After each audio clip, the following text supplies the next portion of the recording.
Just 2 races remain in this year's Michelin Le Mans Cup, and no season would be complete without one visit to Spa-Francorchamps, to the Ardennes Forest, to this 7-kilometre circuit, up and down dale, long straight on the Kemmel, but then very difficult corners in the mid-phase through the slower speed Bruxelles, downhill then through Speakers and Pouhon corner, and then that rapid end to the lap through Blanchemont and into the chicane, the bus stop chicane.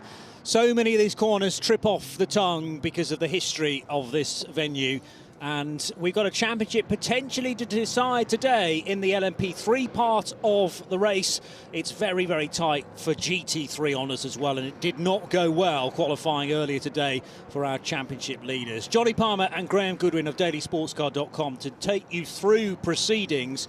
And a reminder of where we sit in the calendar for this year after a couple of visits to Spain, Barcelona, and last time at Aragon, sitting between those two, Le Mans and Le Castellet, so 2 visits to France as well. The Road to Le Mans event, arguably the keystone dates of this season, with 2 shorter races as part of the 24 Hours of Le Mans weekend. We're here in Spa now, and Portimao will complete the season. These 2 races, 1 hour and 50 minutes in duration, Graham. Indeed, and a slightly different look we now know to next season, Johnny. We won't be going back to Aragon, sadly. Enjoyed our time in the Spanish hinterland as we take a look at the 7.003 kilometre circuit. The tricky La Source, and then the awesome run up through Rouge, Radion, the drag race down the Kemmel Straight through the Les Combes, and then round the tight and technical part of this circuit, then tumbling down the hill, the speed builds all the way down through into the iconic bus stop that finishes this lap. But there's going to be a new circuit next season. Circuit you and I have been to before and commented at before, but not for ACO Rules Racing, Mugello. And that one is the buzz of the circuit here, with the announcement having been made between the 2 races. That's somewhere that just about everybody in this paddock is looking forward to. Well, first of all, fantastic for food and for wine and for beer locally in Mugello. I mean, Florence is sold. I'm sold. Yeah, there you go. You don't need any more, do you? There you go. You've got the Alps in the background. You have got Florence just up the road, or you can fly into Bologna. And it's a perfect place to go. It's a great bike track. It remains to be seen how it will lend itself to multi-class racing, but I'm game. Tony Wells with a first pole position since 2018 in the Michelin Le Mans Cup, ahead of Peter de Curtens for Nielsen and Hegerly by T2, so that's Aligier and Duquesne front row. Then Louis Saint-Juan and Eric Creed for Cool and M Racing respectively. Team Virage, Julien Gerby as the championship leader with Julien Henrion alongside Adrian Schiller. Then it's John Melton for Nielsen Racing and Team Virage's Oscar Bittard. 8th place. Auden Gudmundsson 2nd in the championship with Colin Noble alongside Fabien Michal for CD Sport. 360 Racing's Mark Richards will start on the inside of row 6 alongside Shahan Sarkissian of Beirut, Lebanon. Then it is Santiago Concepcion. Got a drama here on the grid. Alexander Bukantsov alongside. I'll talk you through the rest of the grid, then we'll get to that. Christophe Cresp for MV2S Racing and Terence Woodward in the second of the 360 Racing cars. On the 17th position, it's Josh Cahill making an appearance for Murphy Prototypes alongside James Swetnam for Graf Racing. He took a pole position at the start of the year. Emilian Card for MV2S again. Jonathan Brossard alongside for ANS Motorsport, Nicolas Schatz's team. John Schauerman for the 23 United Autosports car starts 21st alongside Steve Parrow for Rinaldi Racing. It's Racing in Spirit of Le Mans, Christian Gysi alongside Jerry Kraut for United Autosport, so 9 and the 22 car. And then the front row for GT3, headed by Hiroshi Hamaguchi. It's his 2nd pole position of the season for Iron Lynx alongside Alex Martin's Team Parker Racing Porsche. 2 more LMP3s come next. Andrew Ferguson for 24/7 Motorsport, and into Europol competitions, Andres Latour. Thomas Anderson and Gabriele Rindone in their Honda and Lamborghinis, respectively. Then it is George Nakas for Graf Racing alongside Charles-Henri Samani. Hiroshi Koizumi and Mark Cole for AF Corsa and Stella Motorsport.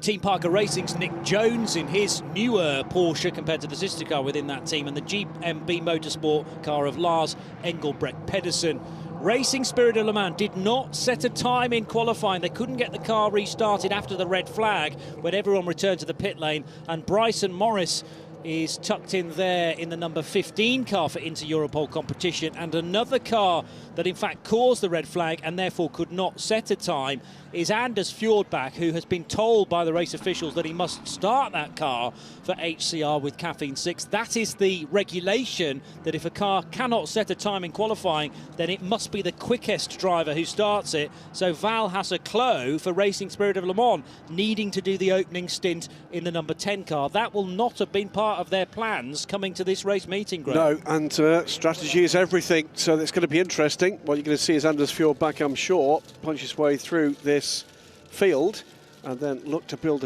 a lead that Tim Cresswell can defend. It's an hour and 50 minutes. It's always incident-filled. There is what might generally be described as a broad range of driver talent on display in these races, and well, it can dole out liberal helpings of crazy, and we love it all the more because of that. Hiroshi Yamaguchi it was, by the way, for Iron Lynx, with a, hello, it's a little bit of, looks like steam, not smoke. It is indeed, oh dear. Oh, that's not good. Well, that's either coolant or water, which should be cooling an engine, and the engine is way, way too hot. And you're right that it is steam, but issuing from every corner of that car, every crevice of that car. Something has comprehensively failed there. Looks like almost a split radiator. Yeah, or a hose towards it, perhaps. Concerned looks from Josh Skelton. Nice that you can label that that is indeed a kid. Thank you. We were confused to that point. Without the headphones. I was disappointed to see the earlier shot that didn't have something on that said dog. So happily I recognised that too. Now, Josh Skelton is not... It was a 23 car that was letting off steam. That's the John Sharman and Wayne Boyd car. Ooh. And is due to start from 21st position. But John's done his outlap to the grid. I think that car is going to be recovered to the pits and will start late. Yeah. Now, they're in the bottom pit lane, aren't they? They are. That's where they're positioned. I think they are due to do their pit stops in the Grand Prix pit lane. In fact, that's how it has always been done traditionally. But you're not going to be able to sort that problem out remotely, because all they generally bring to the top pit lane is tyres and a means of refuelling. Might not even be doing that actually for this race. We'll wait and see. There's a recovery vehicle coming to the grid. Is that going to tow that car down to pit lane? It might. But no, it's moving all the way through. Oh no, that was, apologies, that's the fire intervention unit. So just in case that was a fire, that's what that is. So this is what's happened. Ah, right, so he's hit the back of the Virage car. This is a catalogue of problems, wasn't it? Is that not the Jerry Kraut car? No, that wouldn't work out with... That's the other car. You're absolutely right. 23 was behind it. 23... I just saw the other car with 23 on. The car that was behind that was the other United car. Right, but there are three United cars in this race, or is it just the two? Because it didn't look It's two this year, I think. Okay. 21... No, there is no 21. There's a 22 and there's a 23. And thankfully, from my perspective, the team only ever use 3 digits, don't they? They either use 1, 2 or 3 in the numbering of their cars. So yes, that was car 23, car 22, which is the Jerry Kraut car. I was trying to work out which of the Virage cars he'd run in the back of, though, because they are not together on the grid. However, of course, they could have been released in different orders. No. So, but that is damage that would normally require repair at a pit stop, so that's not great. And which of the Virage cars did he hit? Because if it's Julien Gerby, who's the championship leader, and they're trying to go for the championship in this race, that could be a real headache for them as well. There you go, it's the 16 car. It is the 16 car. They are the championship leaders. And there's now big concern about getting this car repaired in time for everyone to be leaving the grid. And it's literally cable ties that are trying to keep that bullet that sits behind the rear wheels in place. Seldom, if ever, seen the like, is the straight answer. So unfortunately, just to clear up here, Kylian Henry on taking a look there at what's going on. So 2 incidents, both involving United Autosports cars. The 22, we believe, hitting the rear of the 16 in the bus stop as the cars stopped for grid placement. And then seconds later, the sister 23 car, when stopping on the grid, has had some kind of comprehensive cooling system failure. Yeah. And has leaked coolant, has now been pushed off the grid.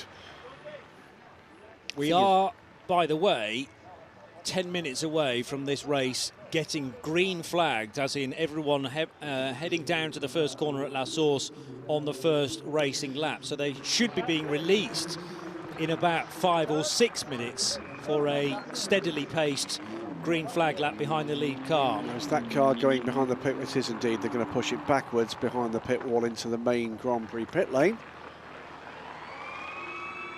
And from there, we'll see whether or not this is a quick fix or not. The problem is, do they know where the leak is coming from? Is it just a loose hose that can be sorted out? That went there. And that's on the approach to Blanchimont. Well, that's not great news, because that car has been running hot for some time. Yeah.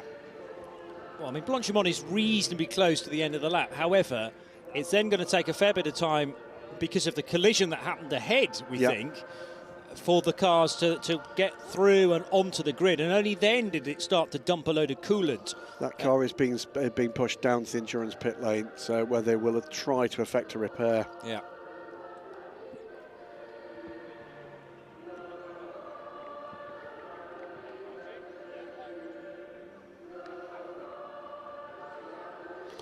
Well, dramas then for both Team Virage and for United Autosports. None of it of the welcome kind.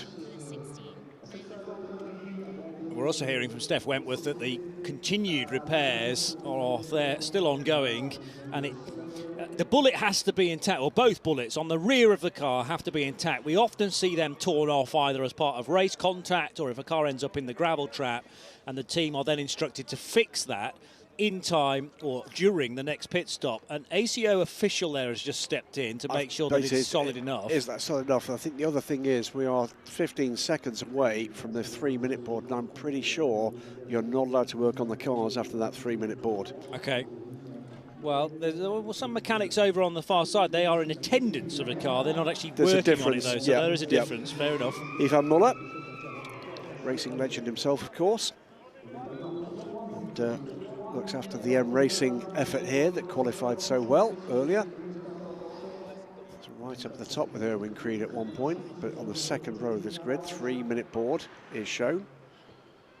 And here's the M Racing car, Sasha Lehmann and Erwin Creed. Final bits of advice being offered to drivers, and we're going to see the 1-minute board due at 4 o'clock, so that means that everyone's going to be waved off the grid at 4:01. This race due to begin at 5 past the hour.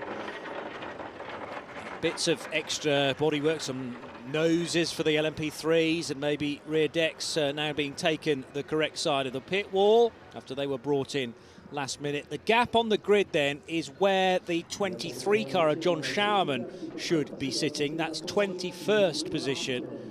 Let's hope, from the perspective of our championship leaders in LMP3, Julien Gerby and Gillian Henrion, that work on the back of car 16 is now completed and has been completed in time. Otherwise, they might well have to take a penalty in the race, and that's going to definitely mean that the championship will continue on to Portimao, which is sort of how we like it, really. Absolutely.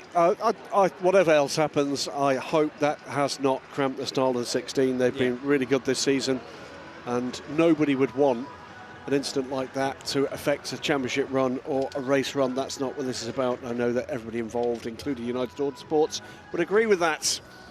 Well, especially as it's something that's happened outside of the race, so it's not, you know, a bit of bad luck once the green flag is waved and we're 10, 15 minutes into it. It's just a little clumsy moment from Jerry Kraut in his number 22 car, clattering the back of Julien Gerby as they're trying to make their way to the grid. That's always a delicate operation, and then to get the cars in the correct order if they've not been released from the assembly area in grid order. This is really taking the shine off Tony Wells, though, as well, and that awesome performance from earlier on in the day that puts the 7 Nielsen racing car on pole position. It was a time of 2:13.178, and he was 35 thousandths of a second faster than Pieter de Kertens in his Hegeli by T2 Racing Duquesne.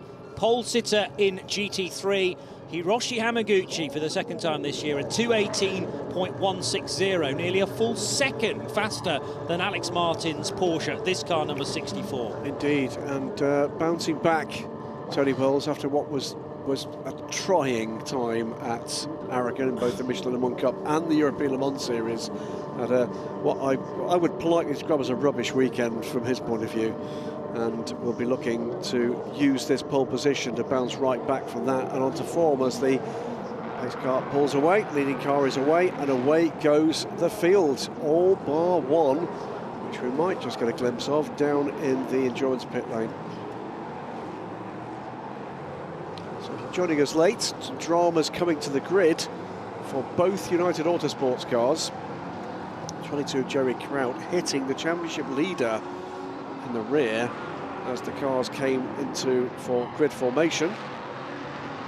The 16 Team Virage car has been repaired on the grid, not to the manufacturer's standard.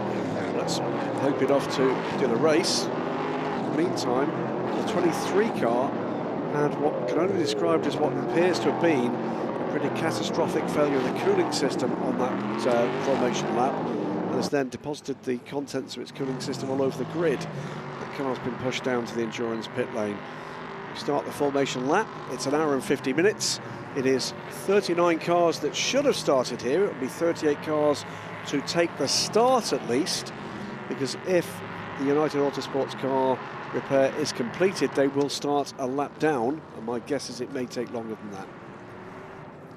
Minimum drive time, regardless of your rating. You can be bronze, silver or gold in this type of racing, but you have to be at the wheel of the car for at least 45 minutes.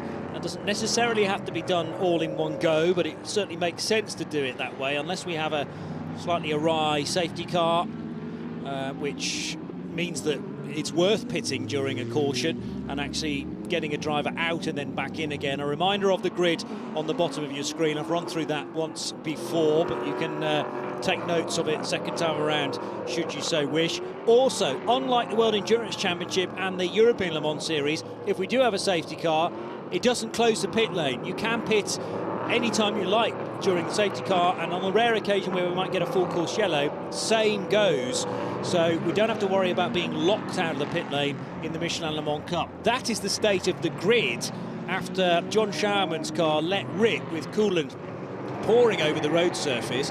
You might think, well, it's only water. Well, no, actually, it's very slippery sometimes, this coolant, because it has various agents within it, which will mean that, well, trying to get away from a standing start, which thankfully we don't have in this type of racing, could have been very, very tricky indeed. Indeed, but fingers crossed the track team have dealt with that potential hazard.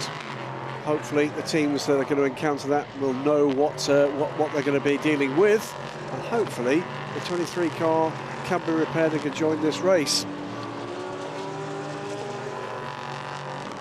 39 cars, 11 in GT3, 28 LMP3, one of those on pit lane. And Johnny just coming round through turn 15 now behind the Porsche leading car. It'll just be a few moments before we can start what will be the penultimate race of the season. Please start assuming grid position, close the gaps. Not been a good weekend so far for our two championship leading cars. Okay. This is time to close the gaps, assume grid positions. Julien Gerby, 5th fastest in qualifying. That was respectable and about right for his performances through the year, and it's always a good solid platform in the 16 car when we get to race time, particularly then when Julien Henrion takes control of the 16. Car 23 is to be respected.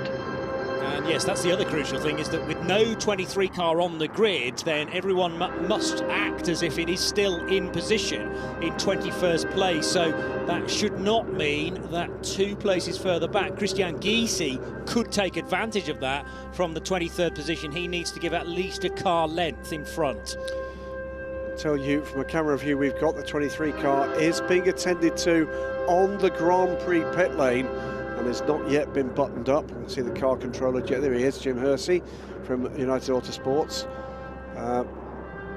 waiting for instructions as to whether or not they're going to refill. Looks like to me like they've completed a repair but do need to charge the system. Here comes Tony Wells then for Nielsen Racing, Pieter de Curtens for Hegley by T2 Racing. With this music in the background, I'm confused. It feels like I'm at Le Mans, about to call the race start at Circuit de la Sarthe. Well, it is getting serious in this championship with only 2 races still to go and a potential of 51 points. Well, the irony is, as they go underway, Johnny, is those GT cars are exactly what we're going to see at Le Mans next year. Here we go, it's LMP3s that will cross the line obviously first, and Tony Wells gets a good getaway. Pieter de Curtens already losing places though to Louis Saint-Juin. Lots of spinners, it's Team Virage, and Saint-Juin I think maybe involved in that as well. Absolute carnage at the first corner. And who's going to get away from this safely? Well, certainly Tony Wells, and that is why qualifying is so important, because you're out of the melee.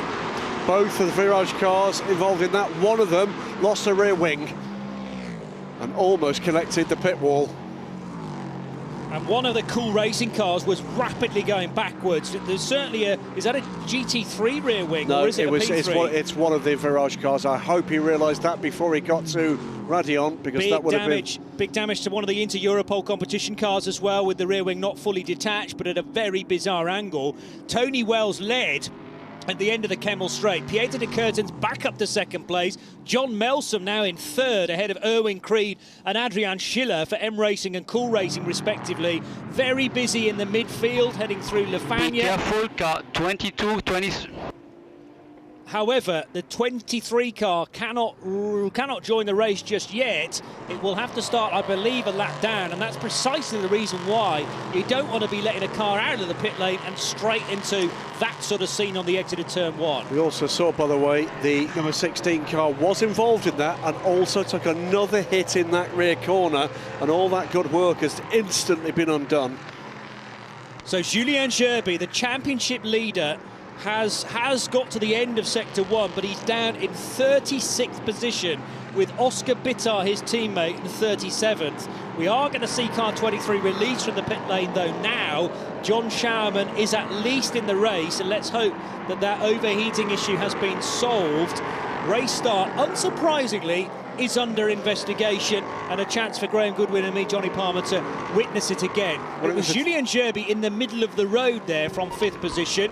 We have a spinner at T15, we have yellow flag at T15, W at T15, we have a spinner on the right hand side. It's the 53, it's the other car, not the 16 that loses the rear wing, but the 16 meanwhile spun it up to try to get the car turned back around. It looks like the Racing Spirit Le Mans car is in trouble there. It was, I think, the Nielsen Racing car that impacted the inside of the, I think that was John Melsom that hit the Virage car. Now watch the second Virage car coming down here. No rear wing. Am I going to the pits? Am I not? Nearly hits the pit wall. No rear wing. Should have gone in the pit. Well, mind you, would there be any team personnel there that could help, because they're all working from the Grand Prix pit lane in readiness for a stop. That, by the way, is exactly what I was talking about. He didn't know he'd lost his rear wing. That was Oscar Bitar then, I'm pretty sure, because Julien Gerby got through at the end of the first sector. There is a car in the pit lane, which is the Inter-Europol competition number 13 of Santiago Concepcion, and another spinner coming out of Campos corner. That's 14, Anders Latour. Rear left damage, possibly on that wheel, difficult to tell. There's the damaged rear wing on another of the Inter-Europol cars. That was Santiago Concepcion going in. Then there's contact between Murphy Prototypes and the DKR. number 3 DKR Duquesne there. And oh dear, 22. Okay, and the 22 United Autosports car, which was the car involved in that incident coming to the grid, and it's that front corner that's failed. Yeah. So United Autosports 23 and 22 in strife, and we reckon the 59 car that got into the pits was the Oscar Bitar car. There is the 22. That's Jerry Kraut. Going off the road, Jerry Kraut. And the least surprising words I'm going to say this afternoon are, we're behind the safety car. It surprised me that it's taken quite so long to take that decision, but nevertheless we are there now, and part of the reason for that will be the stranded Jerry Kraut car on the downhill run towards Eau Rouge. And hopefully we are now going to get the opportunity to talk through a number of replays of precisely what happened at the start. But here is Jerry Kraut going through one of the polystyrene marker boards. I think Jerry has hit the barrier. Jerry was out of control when we saw him coming in his shot to either he's hit somebody or something. There's reasonably big damage that you can see there to the right front of that car. That was the corner that made the impact with the rear of the Virage car coming to the grid. So whether or not there was some damage and it's failed and maybe fouled the wheel, I don't know. But trying to sum up exactly who's been involved here, we've got the 13 into Europol car with a deranged rear wing after being involved in that multiple contact at the start of the race. The 59 of Oscar Bitar was also involved in that multiple car incident. That's the car that lost its rear wing, then spun at the Raidillon. The 16 car has got pretty heavy damage to the left rear corner, another car that was involved in that issue. I'm pretty certain that the number 8 Nielsen Racing car was involved and was one of the cars that hit a Virage car. Racing Spirit of Le Mans, the number 9 car, has been in and is now out again. Let's watch again, Johnny, you take us through it. So in the middle, well, Louis Saint-Juan gets up to second place, but he is then one of the spinners. He gets nerfed by, I think, the second of the Virage cars, quite possibly. It's Julien Gerby who rotates from what was something like 4th or 5th. And Oscar Bitar is then missing his rear wing in the second of the Virage cars. But look, watch Louis Saint-Juan. He gets a quallop from a spinning Julien Gerby. Julien Gerby is hit by Melsom, who then hits Saint-Juan. Right. That's what happened. So Melsom into Gerby, and then that creates a spin for Julien Gerby, and the tail of Gerby's Virage car tags Louis Saint-Juan. And once you've got 3 spinners right at the front of the pack, that, I'm afraid, was the only result. Then Oscar Bitar, with no rear wing, absolutely no downforce on the car through Raidillon, has a massive spin at the top of the hill. And this was Andres Latour, you reckon, in number 14 it is. From Inter-Europol competition. Diving behind the wall before this contact in the foreground was the 13 car from the same team. And Murphy Prototypes runs in the back of the number 3 Duquesne, as we witness again Jerry Kraut going off onto the grass between La Source and Eau Rouge. I think that's everything covered. I think that's just about it, other than to say that Valentino Hazaclo has pitted the number 10 car. Now, I'm wondering, Christian Gysi was one to be massively delayed coming out of La Source, and he has then pitted. Why did they not hold the car for the full 2 minutes and 40 seconds, 160 seconds is the time, and get the big pit stop out of the way? Panic? Maybe. You wouldn't necessarily have had to do your driver, or maybe you do have to do your driver change in the long pit stop though as well. But yes, perhaps just wanting to get the car out as quickly as possible. But he spent 1 minute and 49 in the pits. Hazaclo had to start the car because of the red flag incident. So are they taking the opportunity to switch now and burn the long stop? And Quite then come in possibly. for a shorter stop later in the race, unless that car has got a problem. Yeah. So safety car is on track. Jerry Kraut gets out, he's safe and sound. We'll take a quick look at the front of the car and wonder what on earth's happened there. We didn't see another incident that caused that damage. So whether or not there's been damage at the start that has not manifested itself immediately and it's just failed, we wait to see. There's still work going on the 13 car. That's one of the cars that had an impact, had a deranged rear wing. The problem is not the wing, it's the wing supports. I tell you the number 10 car is rolling, so I think they've done exactly that. I think they've burned the stop. 2:42. You see, that to me is what Racing Spirit of Le Mans should have done with their other car, the number 9, after Christian Gysi came in. Yep. So they have done a driver change. And Valentin Hasclot, there he is, having a chat, is out of the car. They didn't want to start with Val anyway.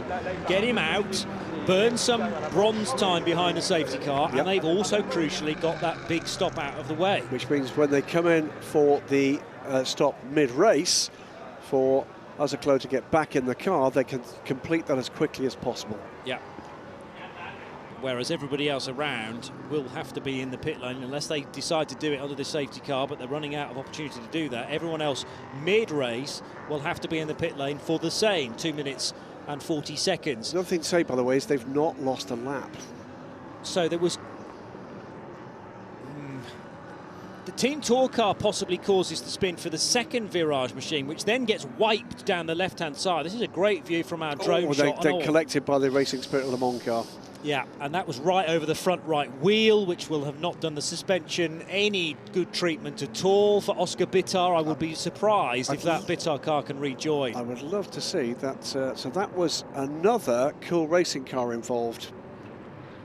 It was the Inter-Europol car that wiped the rear wing off, so was that the 13 that then needed to stop at the end of the lap? Yes, so they're involved in the incident to start with the second Virage car was another hit with a cool racing car. I don't think it was the same cool racing car. If it was, that's something of a catalogue of disaster, isn't it, on turn 1, lap 1. Yeah. The cool racing car of Louis Saint-Juin, which was virtually up to second place at the midpoint of La Source, then spun so far to the inside of the corner, it almost ended up in the pit lane exit road. Almost ended up at the wall. And the wall. But I would have suggested that Louis Saint-Juin was then so far clear of everything else happening, I think he just rejoined. So it's probably the other cool racing car that might have been involved with contact. There might be. Is that trouble, or is that just a lock-up for one of the Carafe racing cars? Well, let's see what sense can be made of this. From Oscar Bittar, we saw have dramas in his Team Virage Elite. He's down in the pits at the moment and with Steph Wentworth. I'm with Oscar Bittar, driver of the number 59 Team Virage. We're really sorry about what's happened to your race. Do you mind telling us exactly what happened? Because there was a lot going on in those opening laps. Yes, so sadly. At the beginning, for strategy, we tried to had no risk at all. I was taking care about everything to make some space and not crash anyone. And on the T1 La Source, somebody hit me on the exit, very strong on my rear, and I spun. And then I was trying to get back to the track, and another car come and hit me super hard on the middle of the car, but this is racing, you know. I'm super sad because all my people are here and watching on TV also, and I have compromised with my sponsorship and also my family. It's super hard for me. No worries. Thank you so much. You're welcome. That, folks, is how much this racing means to everybody involved up and down the field. And you build your weekend up to the race start, want to keep out of trouble, and it can end in the blink of an eye. It was two different cool racing cars involved in that. Saint-Juin's right up against the wall. He didn't hit anybody else after that. It was the second of the cool racing cars, then you reckon, that slammed into the side of Oscar Bittar. No. The one that hit the side was the Racing Spirit Le Mans car. Fine. It was the impact that sent him around. There's a brush side by side with the second cool racing car, but I think there was another car involved in delaying that caused the impact. It was a domino effect. Oh, totally. Who whacked Oscar Bittar's front right wheel though? The kind of grey colours, because that was the cool racing car. Yes. The second cool racing car. Yes, that's what I thought. So Louis Saint-Juin, the innocent party, he's up against the pit wall and eventually rejoins. But the second of the cool racing cars then comes around the corner, expecting it to be relatively clear. And 87, therefore, Adrian Schiller into the side of the Team Virage car. I'm pretty certain it was that car. Yeah. Yep. Wow. We keep being shown new angles, and with every new angle, a bit more of the puzzle is unearthed. Just a moment, by the way, about that interview that Steph did with Oscar Bittar, where the emotion was very obvious. It is difficult to overemphasize how tough it is for young drivers with talent to find the resources to come and do this. What you saw there, in very raw terms, was the effect of that being snatched away today. Yep. Well, he travels all the way from Paraguay to be part of the Le Mans Cup. It's great to have that national flag represented, I believe, for the first time on the Michelin Le Mans Cup grid, and clearly with dreams of going further up the ACO rules ladder, the ACO ladder that has been carefully constructed onwards into the European Le Mans Series, maybe Asian Le Mans Series in the future, but has done most of its racing prior to coming to Europe in the United States. And, well, you know, you think you'd be telling your friends for weeks and weeks, I'm going to Spa for the next round of the championship, get tuned in to see how I get on, and then it just ends in flat disappointment within metres of the start line. And the other thing I'd say, by the way, we've not got to talking about yet, is the damage to the rear of that 16 car. If the rules as they've been applied to this point this season are carried through, there is no way that car will be allowed to continue with that damage to the rear. I'm pretty certain the legality panel are gone. If that's the case, they will be instructed to fix it. Yeah. And we know that's not the work of a moment. Now that does have major impact on the way that the championship emerges today. The other thing to bear in mind, because I'm looking at my regulations, I always love doing this, 12.4.2 about the pit stop reference time, and there's always this rule that I now read, it came in last year, that says that when you're doing your long stop, i.e. the one that is 2 minutes and 40 seconds or slower, that long stop has to include a driver change, refueling, and a tyre change. Now, what we don't know is whether the Aston Martin that has done a long stop, car 10... Did they refuel it? Did they refuel? It doesn't matter. It doesn't tell me how long the refueling needs to take place for. It could just be nozzle on, 2 seconds, nozzle back off again. And did they change tyres? Now, it would make sense to give a new driver, Arnold Robin, new tyres, even though we've barely done any laps. But I just want to make sure that those 3 actions were ticked off during the long stop. Well, interesting. Interesting. That might be one for Steph to follow up on. Yeah.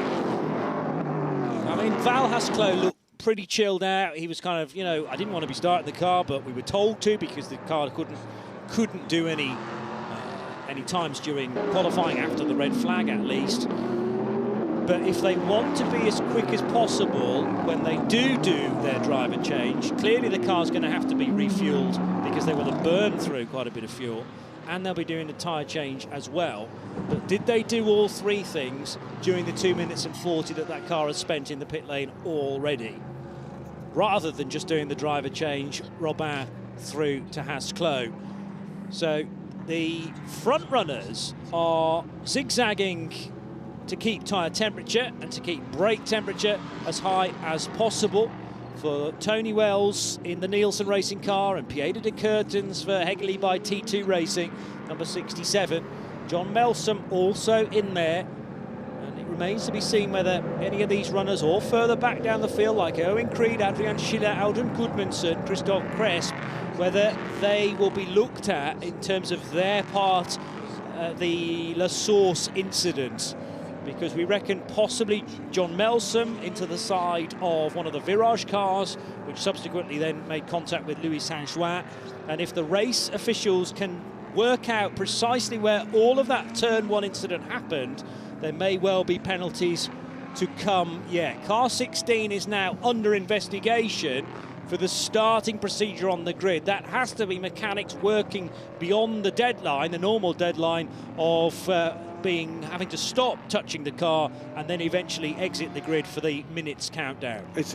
Are we watching here, Johnny, 60 seconds that ruined their championship? Quite possibly. I mean, there are 3 separate parts to this. There's the impact that happened in the bus stop. There's the fact that the repair, we think, took a little longer than it should have done on the grid. And then the impact at Turn 1. A car that's been pretty much faultless to this point, just disaster after disaster after disaster. Yeah, they say it comes in 3s. Well, that's definitely all of them logged in the annals of history now. The one glimmer of hope is that there's still a race to go, even if this is even this is a complete disaster for them, we often say within the European Le Mans Series and the Michelin Le Mans Cup, you can afford one horrendous result and the situation may still be recoverable. And I think it will be, because, you know, if it had gone well today, they will have won the championship with a race to spare. As it turns out, they might very well need that spare race in order to seal the title. I've heard from Steph in the pit lane, who we dispatched. Regarding the Aston Martin, car number 10, yes. They did change tyres, they did change driver, they did not fuel the car. Interesting. Okay. Well, their argument may well be, well, we didn't have enough room to put any fuel in it. But even if you just put maybe half a litre in there, that would have been classed as refuelling. Well, well done to Steph for following that up. Yeah. Thank you, Steph, for the information. I keep reading this rule 12.4.2 about the pit stop reference time and those actions that must comprise the following operations: refueling, tyre change, driver change, for it to be counted as the official long stop. There you go. So we'll wait and see how that's interpreted. Rules are one thing, interpretation is quite another. Indeed. And we are an hour and a half left of this hour and 50-minute race that, well, it was quite an interesting one, wasn't it? I don't think I've seen quite that much impact. Well, I have to say the Michelin Le Mans Cup this year has not been stranger to the odd bit of contact here and there, but for it to happen that early is a surprise. Let's take this opportunity to head to Steph Wentworth. I'm joined by Ollie Gavin, 5-time Le Mans winner. Ollie, great to see you here. What are you doing with Nielsen Racing? Well, I'm here with a colleague of mine, Matt Bell, who's competing in the Michelin Le Mans Cup. And he and I, as well as Charlotte Lumley, we've started a business up together. The Oliver Gavin Motorsport Management Company. And so we're here looking after a couple of drivers, working with some teams, working with some people. And yeah, all looking forward to 2024 and seeing what we can do, and we can help bring to the European Le Mans Series, Michelin Le Mans Cup, and trying to sort of piece some driver lineups together. So yeah, it's interesting. It's another sort of string to my bow, I suppose, and quite a different thing for me to be doing, but I'm enjoying it. It's helping some young drivers, but also some more experienced, and also some less experienced drivers, guys who are coming into motorsport for the first time and trying to find their way, and we're looking to sort of lay the path and the foundation for them and how they can sort of move through the different levels of multi-class racing here in ACO Rules Racing. Fantastic, and you're a brilliant mentor for them to have, really, and it's great to have you here in Spa, one of the most iconic motorsports circuits in the world. It's just fantastic, isn't it? Yeah, it is. I mean, it's a phenomenal racetrack. This is actually where I did my very last race with Corvette Racing back in 2021. It was, you know, a huge amount of fun to always race and compete here. So you do see some fantastic racing, and I think we're going to see some excellent racing here in this race that's just about to restart, I believe. Absolutely. Well, thank you for joining us. Enjoy the rest of the weekend. Thank you.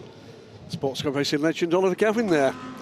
Great plug, you know, fantastic. Well done, Ollie. I won't be taking the mickey out of it for that one at all when I next see you. But I think he got all his ducks in a line. He was great, huh? You know, he had various things to mention, and he did it very efficiently. Yeah, Lummers certainly briefed him well on that one. Excellent stuff.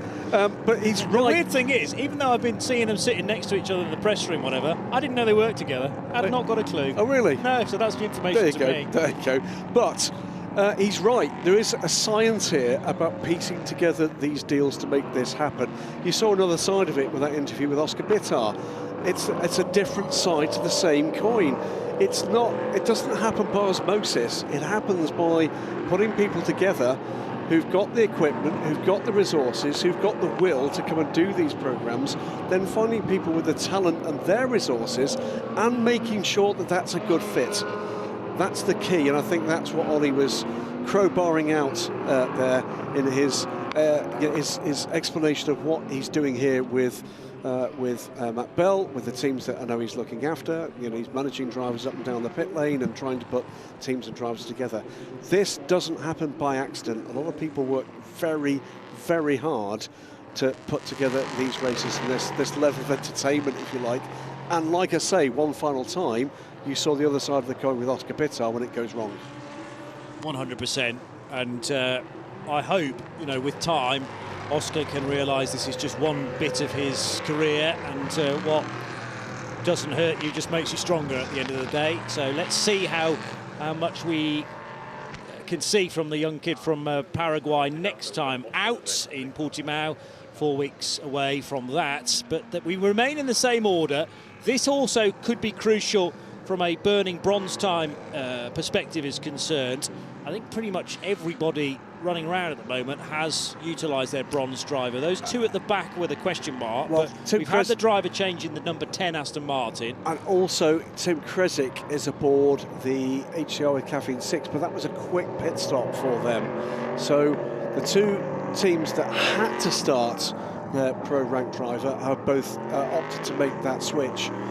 The other quick thing to say, by the way, I mean, Ollie, Gavin, we just spoke to, he knows plenty about safety car. Was it 3 years, I think, he drove the Formula 1 safety car in the early years of that being kind of formalised. And I remember well his final race of his professional career, stepped in to a one-off with Corvette Racing in the C8R here at Spa. Always felt it was very sad that his last professional race in a driver that is... I joke about it, and I regard him as a friend, a sports car racing legend, had his last race behind closed doors. You know, his career in North America was beautifully recognised by the championship and by the team, but he is still very much a racing icon, and if he hears this broadcast, he's going to tease me about that phrase relentlessly. Bring it on, big man, bring it on. He never watches our stuff. Well, you'd have to tie him down. What a delight it's been to spend time with him in a commentary booth in the Asia Le Mans series, and I believe we'll be doing the same again this coming season. And you know, to get the opportunity to sit and have guys of his calibre, the calibre of Ant Davidson and Alan McNish, unpick international sports car racing, not just for the audience but for us in the booth as well. What a fantastic part in product it is. Yeah. And for the Michelin Le Mans Cup, you get me. Well, I was going to say, isn't it nice to talk to people who actually know what they're talking about, as opposed to present company, where we just basically busk our way through 2 hours. Yeah. I mean, I vaguely have an idea how a motor race pans out. It's not generally like this, though, unfortunately, folks. And we apologise to have this sustained run behind the safety car, but you know the reasons why. Lots of damage at the first corner. And we're just hearing that Hiroshi Hamaguchi is getting now out of the 63 Lamborghini, which is a strange move. However, if they're refueling, they're doing tyres, and they're deciding to do a long stop behind the safety car, then that might be inspired. It will see the 63 driver of Vincent Abril taking charge of that car. And as long as they stay on the lead lap, then they can catch all that time back up again. They will be gambling that this is going to go back to green pretty soon, and there seems no real reason why it shouldn't, and the clean-up has actually happened. Abril will be able to catch the field and then let loose the dogs of war.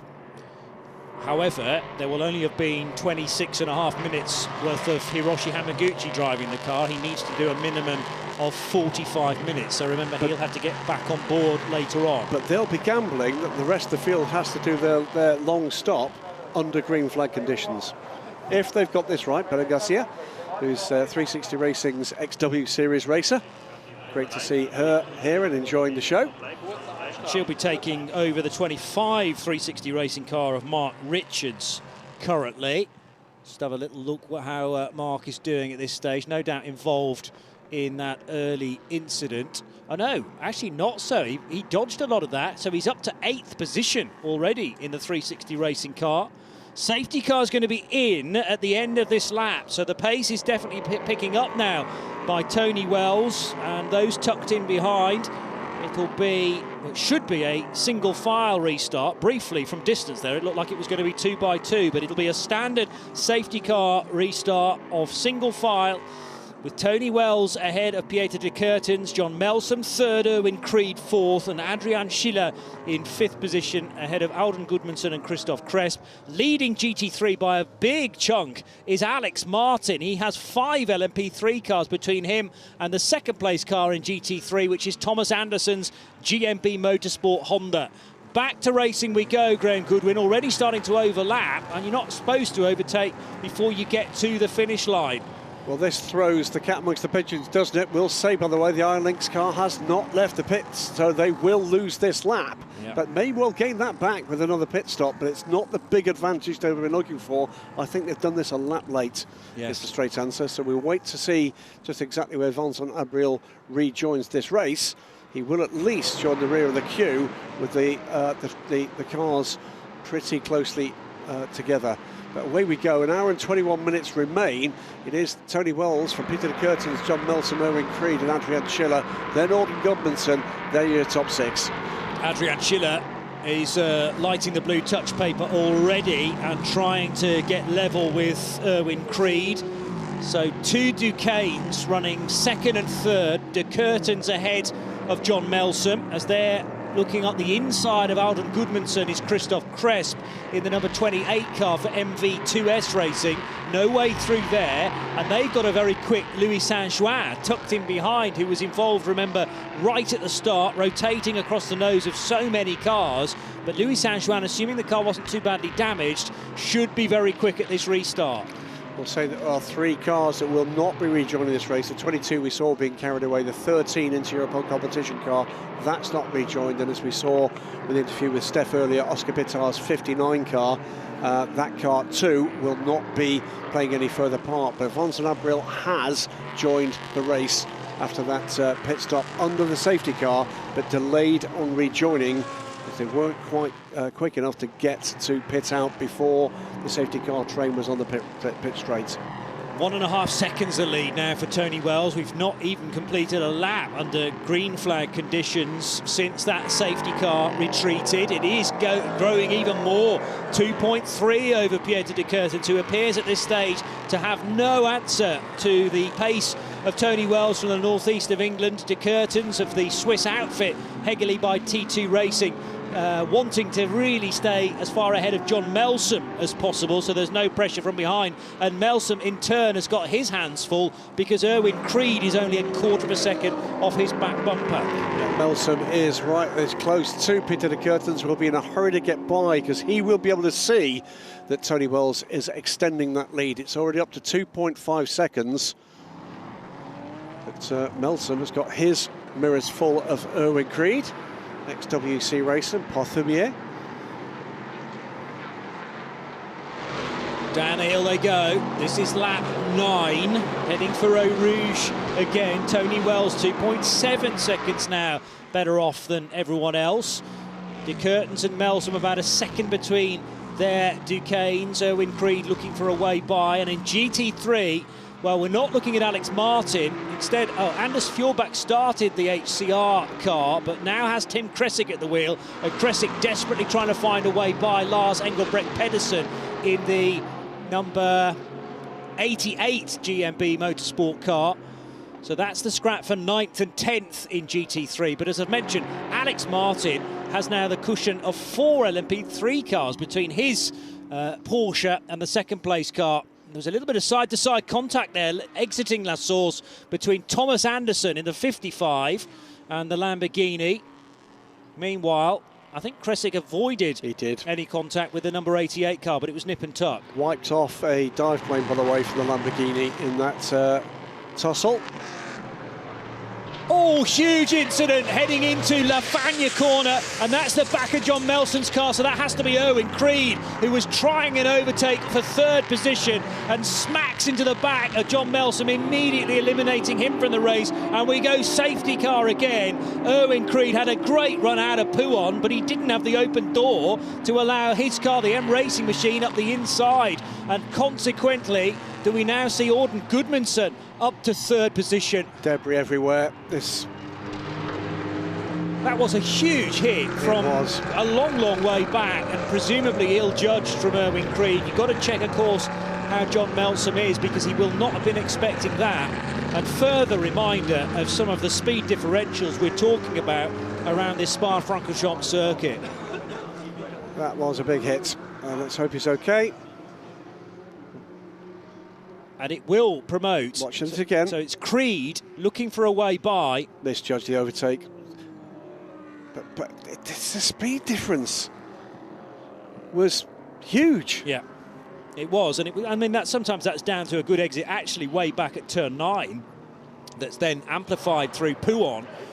But he was going for almost a Formula 1 style overtake of where you go to the left and then very last minute you dive to the right, and he just misjudged the dimensions of the car and also the speed he was doing perhaps, because it looked like Melson was already on the brakes for Lefagna, whereas Creed didn't want to slow at that point. He wanted to dive at the inside, get the overtake done and slide his way by, but unfortunately for both cars, both drivers, it's ended in disaster. Winner's last time out, and let's hope he's okay.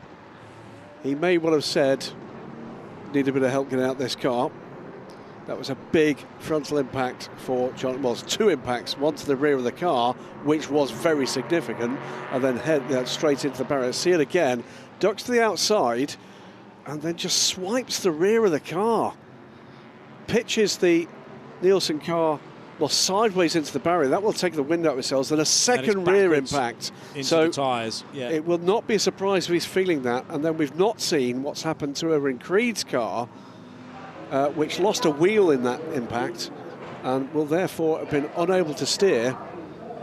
Yeah. And Erwin Creed, unsurprisingly, has gone no further, no Sector 2 time for that car. And the problem for John Melson is that, you know, it is a substantial bit of contact to the rear, and then rearward contact on an already damaged car, yeah, which really these racing cars are not designed for. 2 impacts in the same area. Yeah.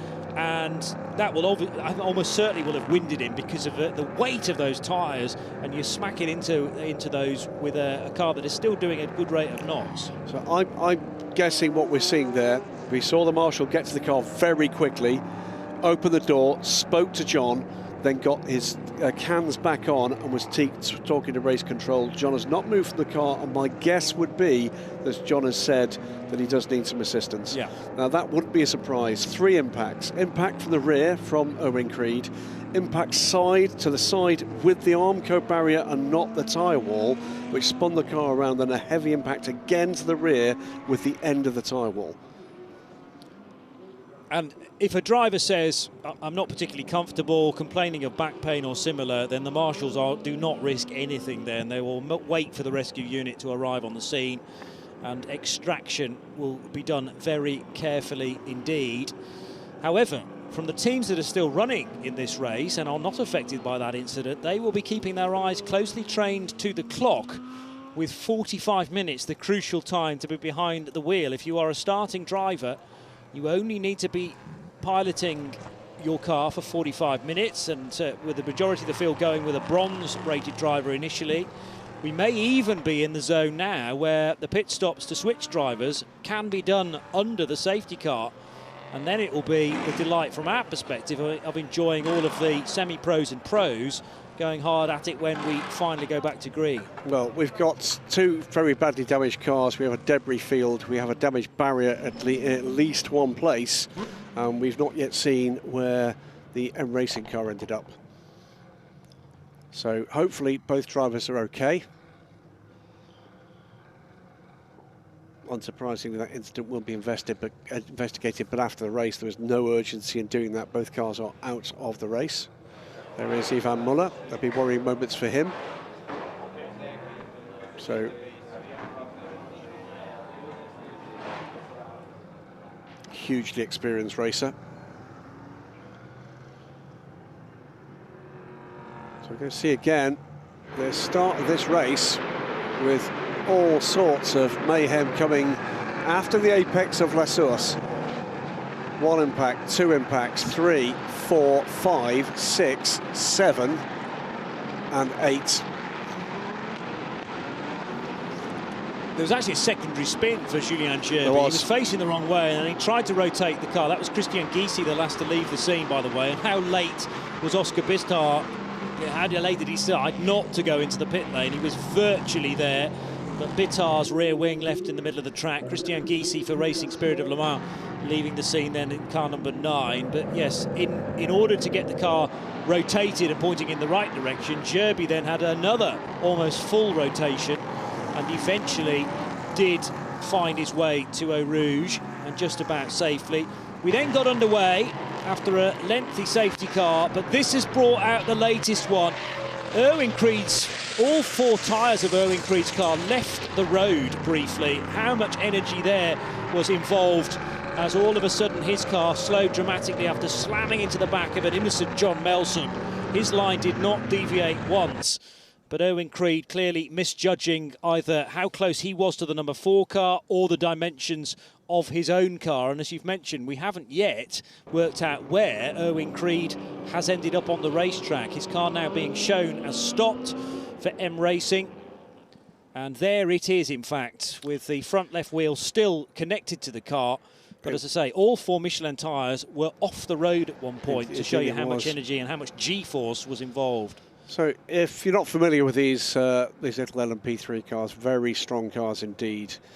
It is a carbon fibre tub with a steel roll cage. So the tub, the bottom part of the area in which the drivers sit and to which everything is attached effectively, is carbon fibre and extremely strong, with a very strong steel roll cage should the cars get inverted. That differs from an LMP2 car, where it's a full carbon monocoque. But we have seen some remarkable incidents and drivers walk away remarkably unscathed. Highly advanced chassis technology for these cars. A big step forward for the level of racing that we're talking about for LMP3, and at the price point they're at, quite a remarkable package as well. So it's an hour and 10 minutes, and very little of that, I'm afraid, has been done under green flag conditions.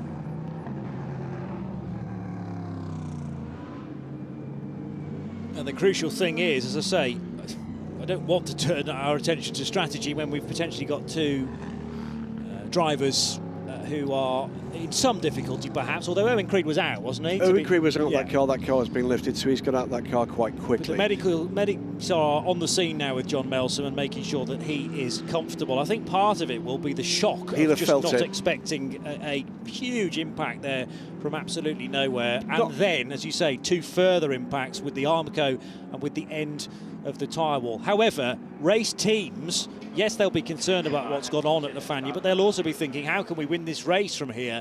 And within 4 minutes, that first driving stint, if you've not changed drivers so far, is about to be up. So they'll be working out when their earliest opportunity will be to get the car in, to do their long stop, refuelling, tyre change, and more crucially, the driver change. Also hearing, by the way, car 4 in lap 1, T1 will be investigated after the race. That was my call to say I thought that the first impact was John Melson into the side of the Ferrari car. I think it's correct that that's the initial incident that needs to, the initial impact that needs to be looked at. Not applying blame in any way, but that was where the impact happened. Now we've got an altogether different concern about John. Remember, race winner last time around at Aragon. Yeah. A driver of no little experience now. And well, indeed, and really making steady progress, absolutely, particularly through the qualifying session. Well, no, he said to me actually after the race at Aragon, my qualifying performances need still a bit more work, but I'm very happy with my consistency in the race. And he'd shown great consistency up until that point. Was running in 3rd spot and was managing to fend off Erwin Creed to that stage. Yeah. It's just a real shame now that we won't get to find out where the number 4 car could have completed the race. And we won't get to see Matt Bell today either. The one part of that accident I am still struggling to understand was that it was the rate of closure between those 2 cars at that point in the racetrack. Yeah. Because that was a high-speed impact to the rear, and he was coming into a turn where you expected the 4 car to be at pretty equal speed. So was he slower, or was the other guy quicker? I think Creed was quicker than Melson anyway, but also because of the nature of the overtake that Creed was trying to achieve there, he was looking to hit the brakes later than actually Melson was slowing. So Melson had already slowed. That might be what caught Erwin Creed out, in fact.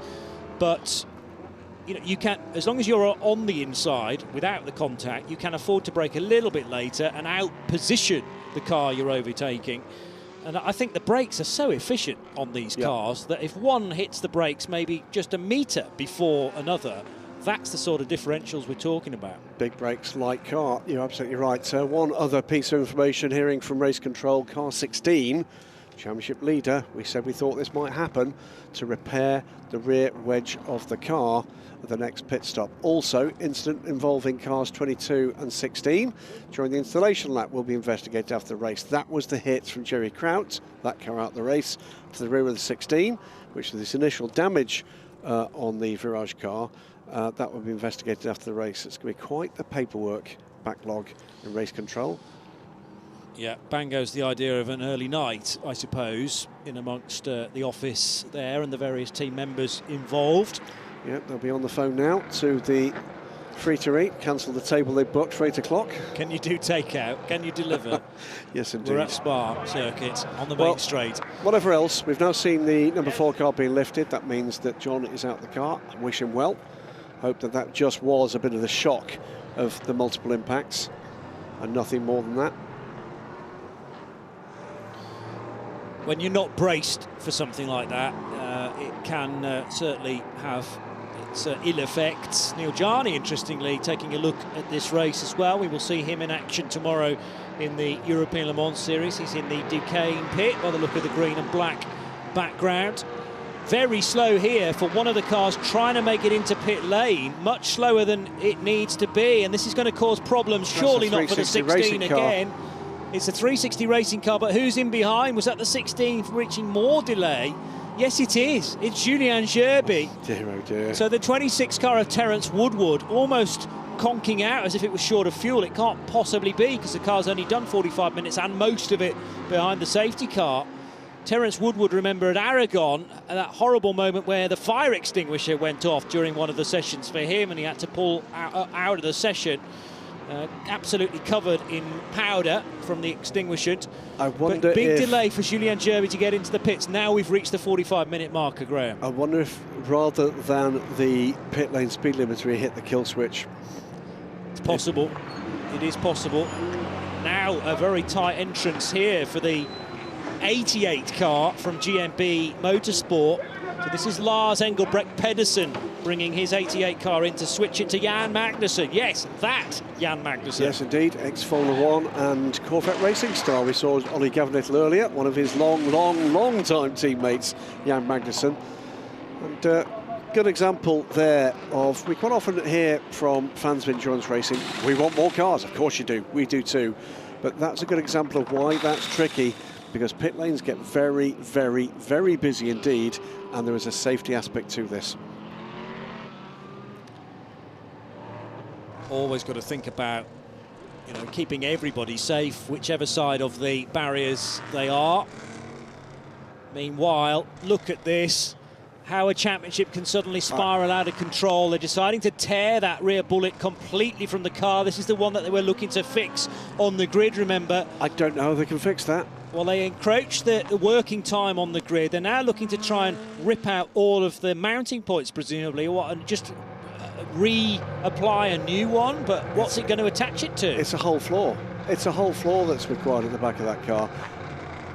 You can't run, as far as I know, without the unless the message is repair it at the next pit stop, and they'll say, well, we didn't have a next pit stop because that was the only one we are going to do in the race. But when the car then gets to be scrutineered, unless of course it doesn't finish in the top 4 or 5, and maybe a blind eye will be turned upon it, but that's generally not the way of this style of racing. So we've got a gaggle of cars on pit road, including this desperate side, championship leaders. I mean, a lot of the woes that have come their way today have not been of their making. No. That's the worst part of this. And I'm sure if I were to go down to talk to Julien Gerby later, which I will, there's going to be anxieties galore. Well, it starts with display. An innocuous bit of contact, front to rear, where Jerry Kraut just misjudged his braking point, I suppose, with the general queuing that happens when cars are heading onto the grid, and then it has just massively spiralled downwards from there. 2 GT cars will rejoin the race, including what happened here. He was. I think he was just being careful. It was I don't think there was anything unsafe about that rejoin. Yeah. It was just the car controller making sure he was out the way and safe.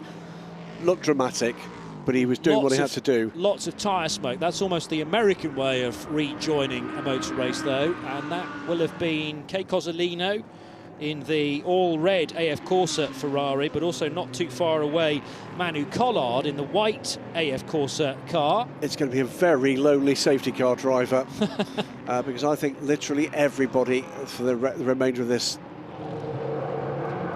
has gone on, popped into pit lane.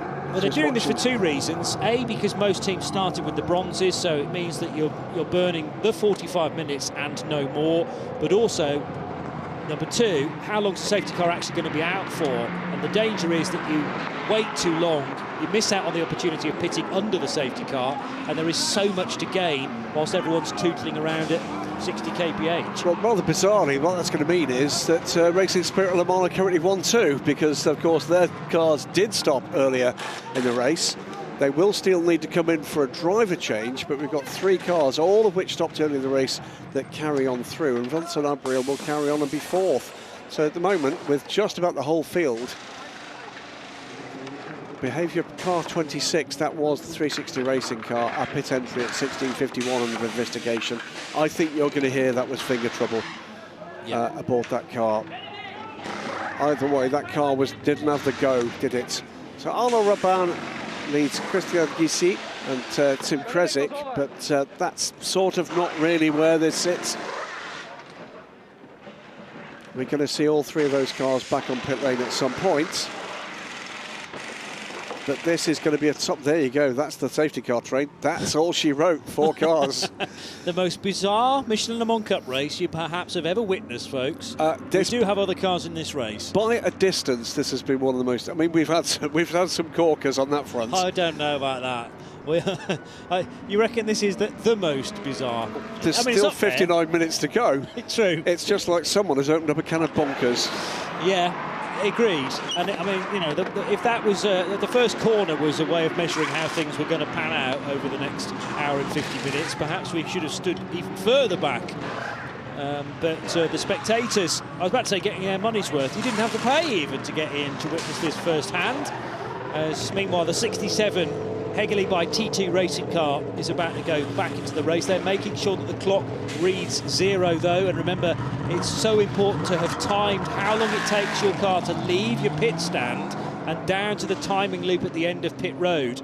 I'd imagine that's even more difficult considering most of the sessions have been run from the endurance pit lane. Yeah, one thing I'd say, if you're sitting trackside and listening to us, I know some of you are because you're reacting with us through social media, in particular through Twitter and through the very excellent RWC Discord channel. Hello, gentlemen and ladies.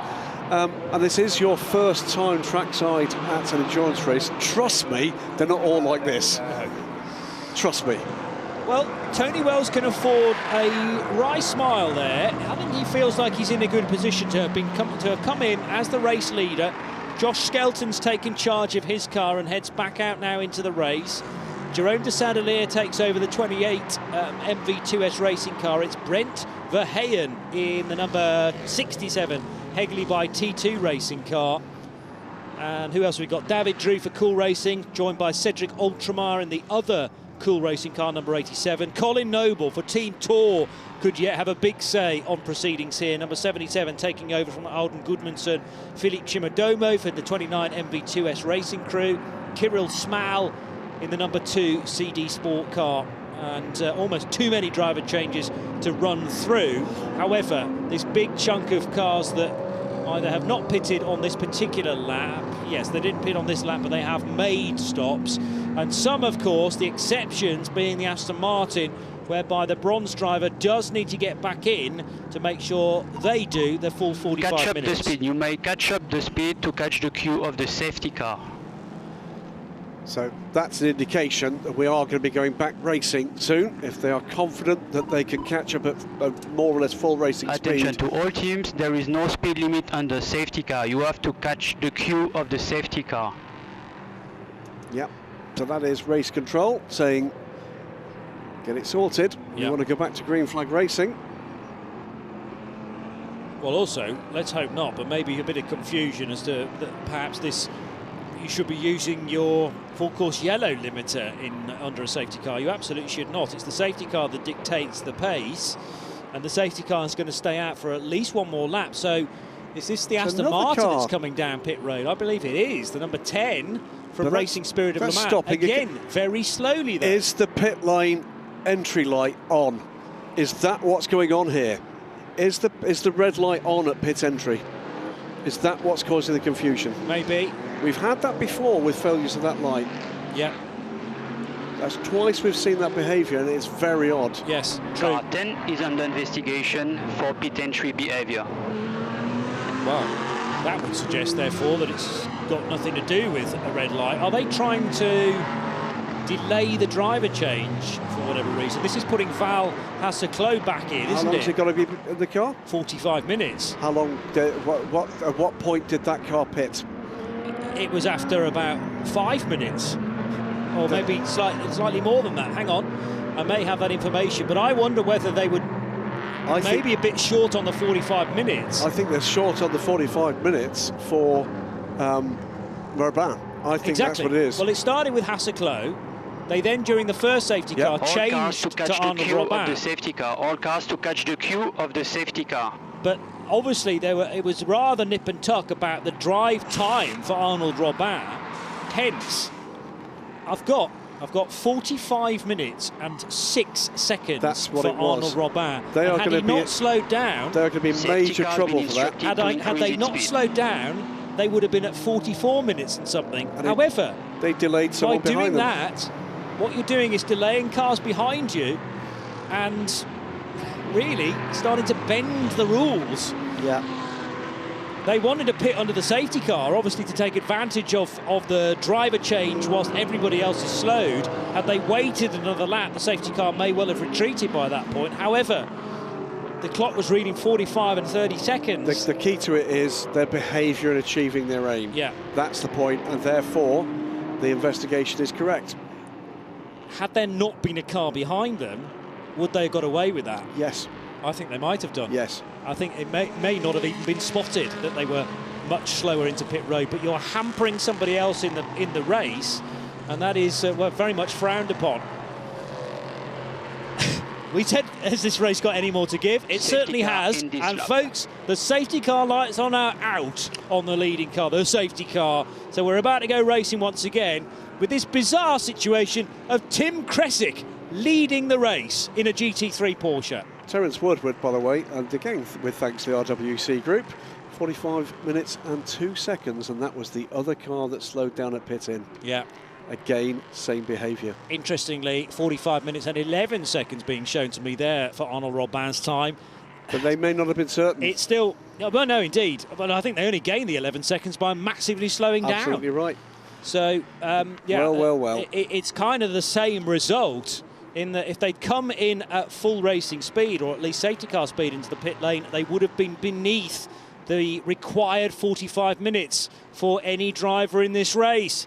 It'll be Tim Kresick for HCR with Caffeine 6, who is out front for the next segment of the race. Green flag, no overtake before the line. And are we going to see Tim Kresick dive immediately for the pit lane? No, he stays out, so not going to hand over to Anders Fjordback quite at this stage. And it'll be side by side within GT3, because here comes a Lamborghini. Well, no, that's not on the lead lap, though, so he's trying to unlap itself. That's the Vincent Abril car, isn't it, for Iron Lynx. So the leading LMP3 car is Tommy Foster for 360 Racing, and there he is across the bows of the 55 Honda NSX, now being driven by Simon Berg. So Vincent Abril, I mean, a ding-dong scrap here for Tommy Foster. It's a shame it's not for the outright lead, but an indication of quite how quickly a Lamborghini Huracan can go in the hands of a pro. Yeah, remember though, Vincent Abril's day has been spoiled by that second safety car, because as the advantage he was holding, the card he was holding, that everybody else would have to complete their long stop under a green flag, and they didn't. Yeah. There goes Simon Berg in the 55 car, now leading GT3. So Berg getting ahead of Tim Kresick, and following suit, Kay Cozzolino and Senan Fielding. That's your new top three within GT3. Tommy Foster leads the motor race. We've got 3 LMP3s from then 4 GT3s as an overall top 7. And Tommy Foster, Jamie Winslow, Wayne Boyd's up there in 3rd position, trying to pick out Wayne's car in the United Autosports colours, number 23. Yeah, there's all sorts going on here. Battles galore in LMP3, battles galore in GT3.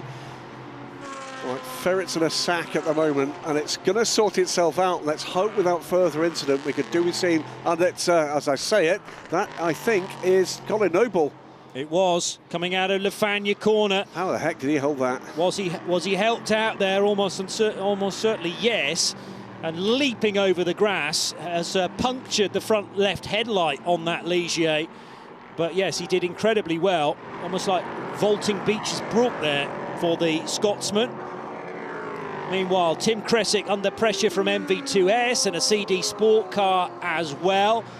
The next GT3 car behind Kresick is Emmanuel Collard in the white and black Ferrari, and he goes right round the outside of the American. Because Kresick went way off track there in that melee. Collard goes through.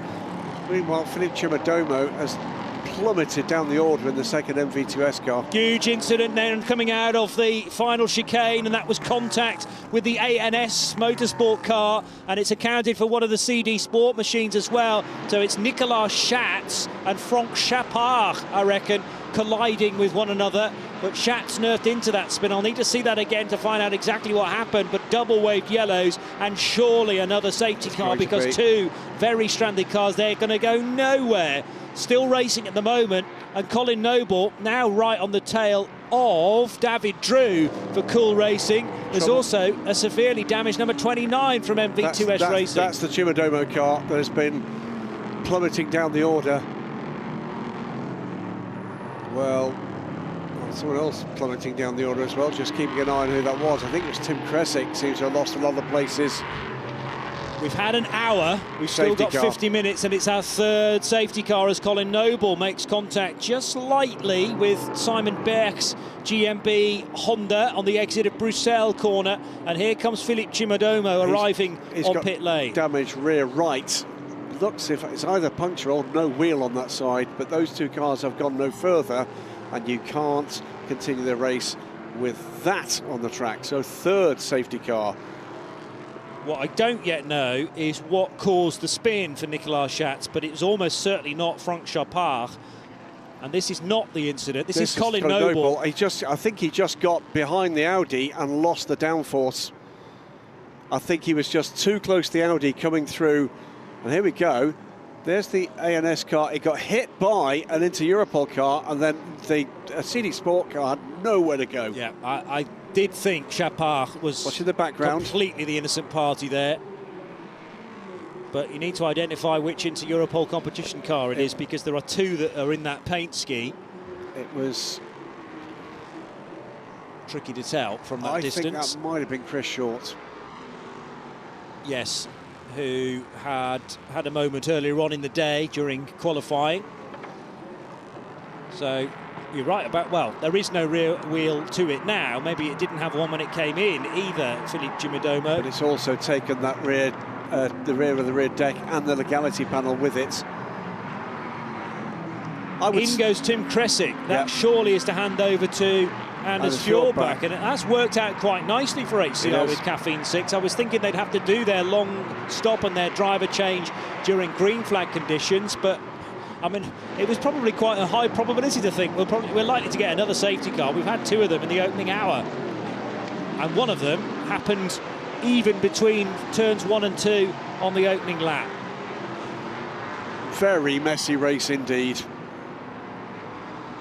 The pit stop now for car 16 is under investigation. Well, I've already spoken about the championship leaders. They're putting back on a broken bullet by the looks of things. So one of these cheese wedges that has to be part of the car, it's almost like they've selected one from the rubbish bin out the back of the garage to say that one will do, stick that on the car instead.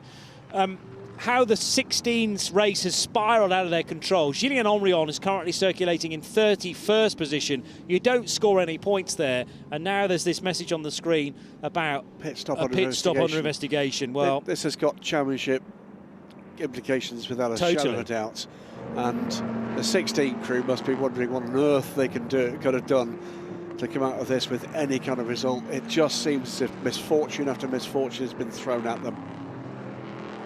Well, as I've said before, though, about the ELMS, you can afford at least one horrendous result and still come away with the title.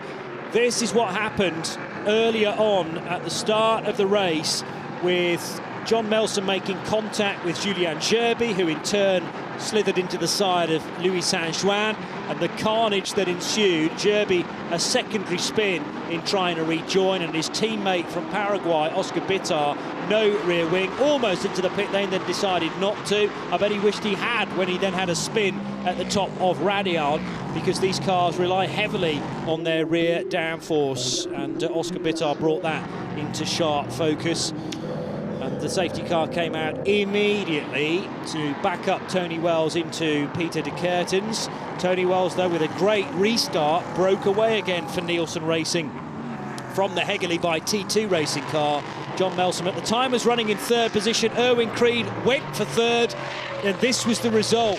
Two further big contacts for John Melson's Duqueine, including going backwards into a very heavy tyre wall, doing untold damage to the back of his number 4 Duqueine, and immediately out of the race, both of those cars, the Nielsen car and the Erwin Creed M Racing offering. We finally got to the end of the 45 minutes that is required from the opening drivers, and those that had not done a driver change up until this point immediately came into pit lane, including Tony Wells, to hand over to his teammate Josh Skelton. And likewise, there was a pit stop for the 67 car of Hegerly by T2 Racing, Peter de Kertens, handing over to Brent Verheyen.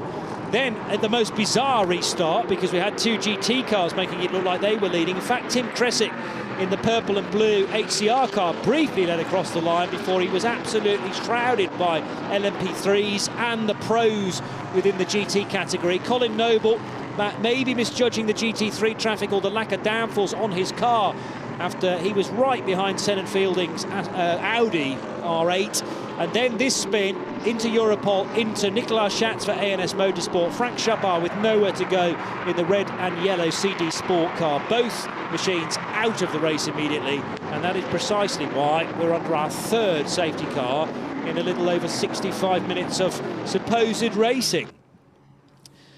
Not their finest hour. No. Not their finest 45 minutes. Indeed so, and there's been a little bit of a flavour, certainly for the first half of Michelin Le Mans Cup races this year, of rather too much contact, I would say. Then once the initial safety car had cleared previously and the pros take over, then it's always been cracking racing, but we're now firmly into the semi-pro or the pro part of the race, and again, a lot of these drivers who are capable of really quick laps just aren't getting the chance to post them. What would add as we're behind this safety car, one point really, I do need to go and have a chat to a couple of the LMP3 manufacturers as we're watching the repair underway for the MV2S car to refix this rear bullet on the car. It does seem to me, Johnny, that since this 2020 redesign for the LMP3s, this is a bigger job.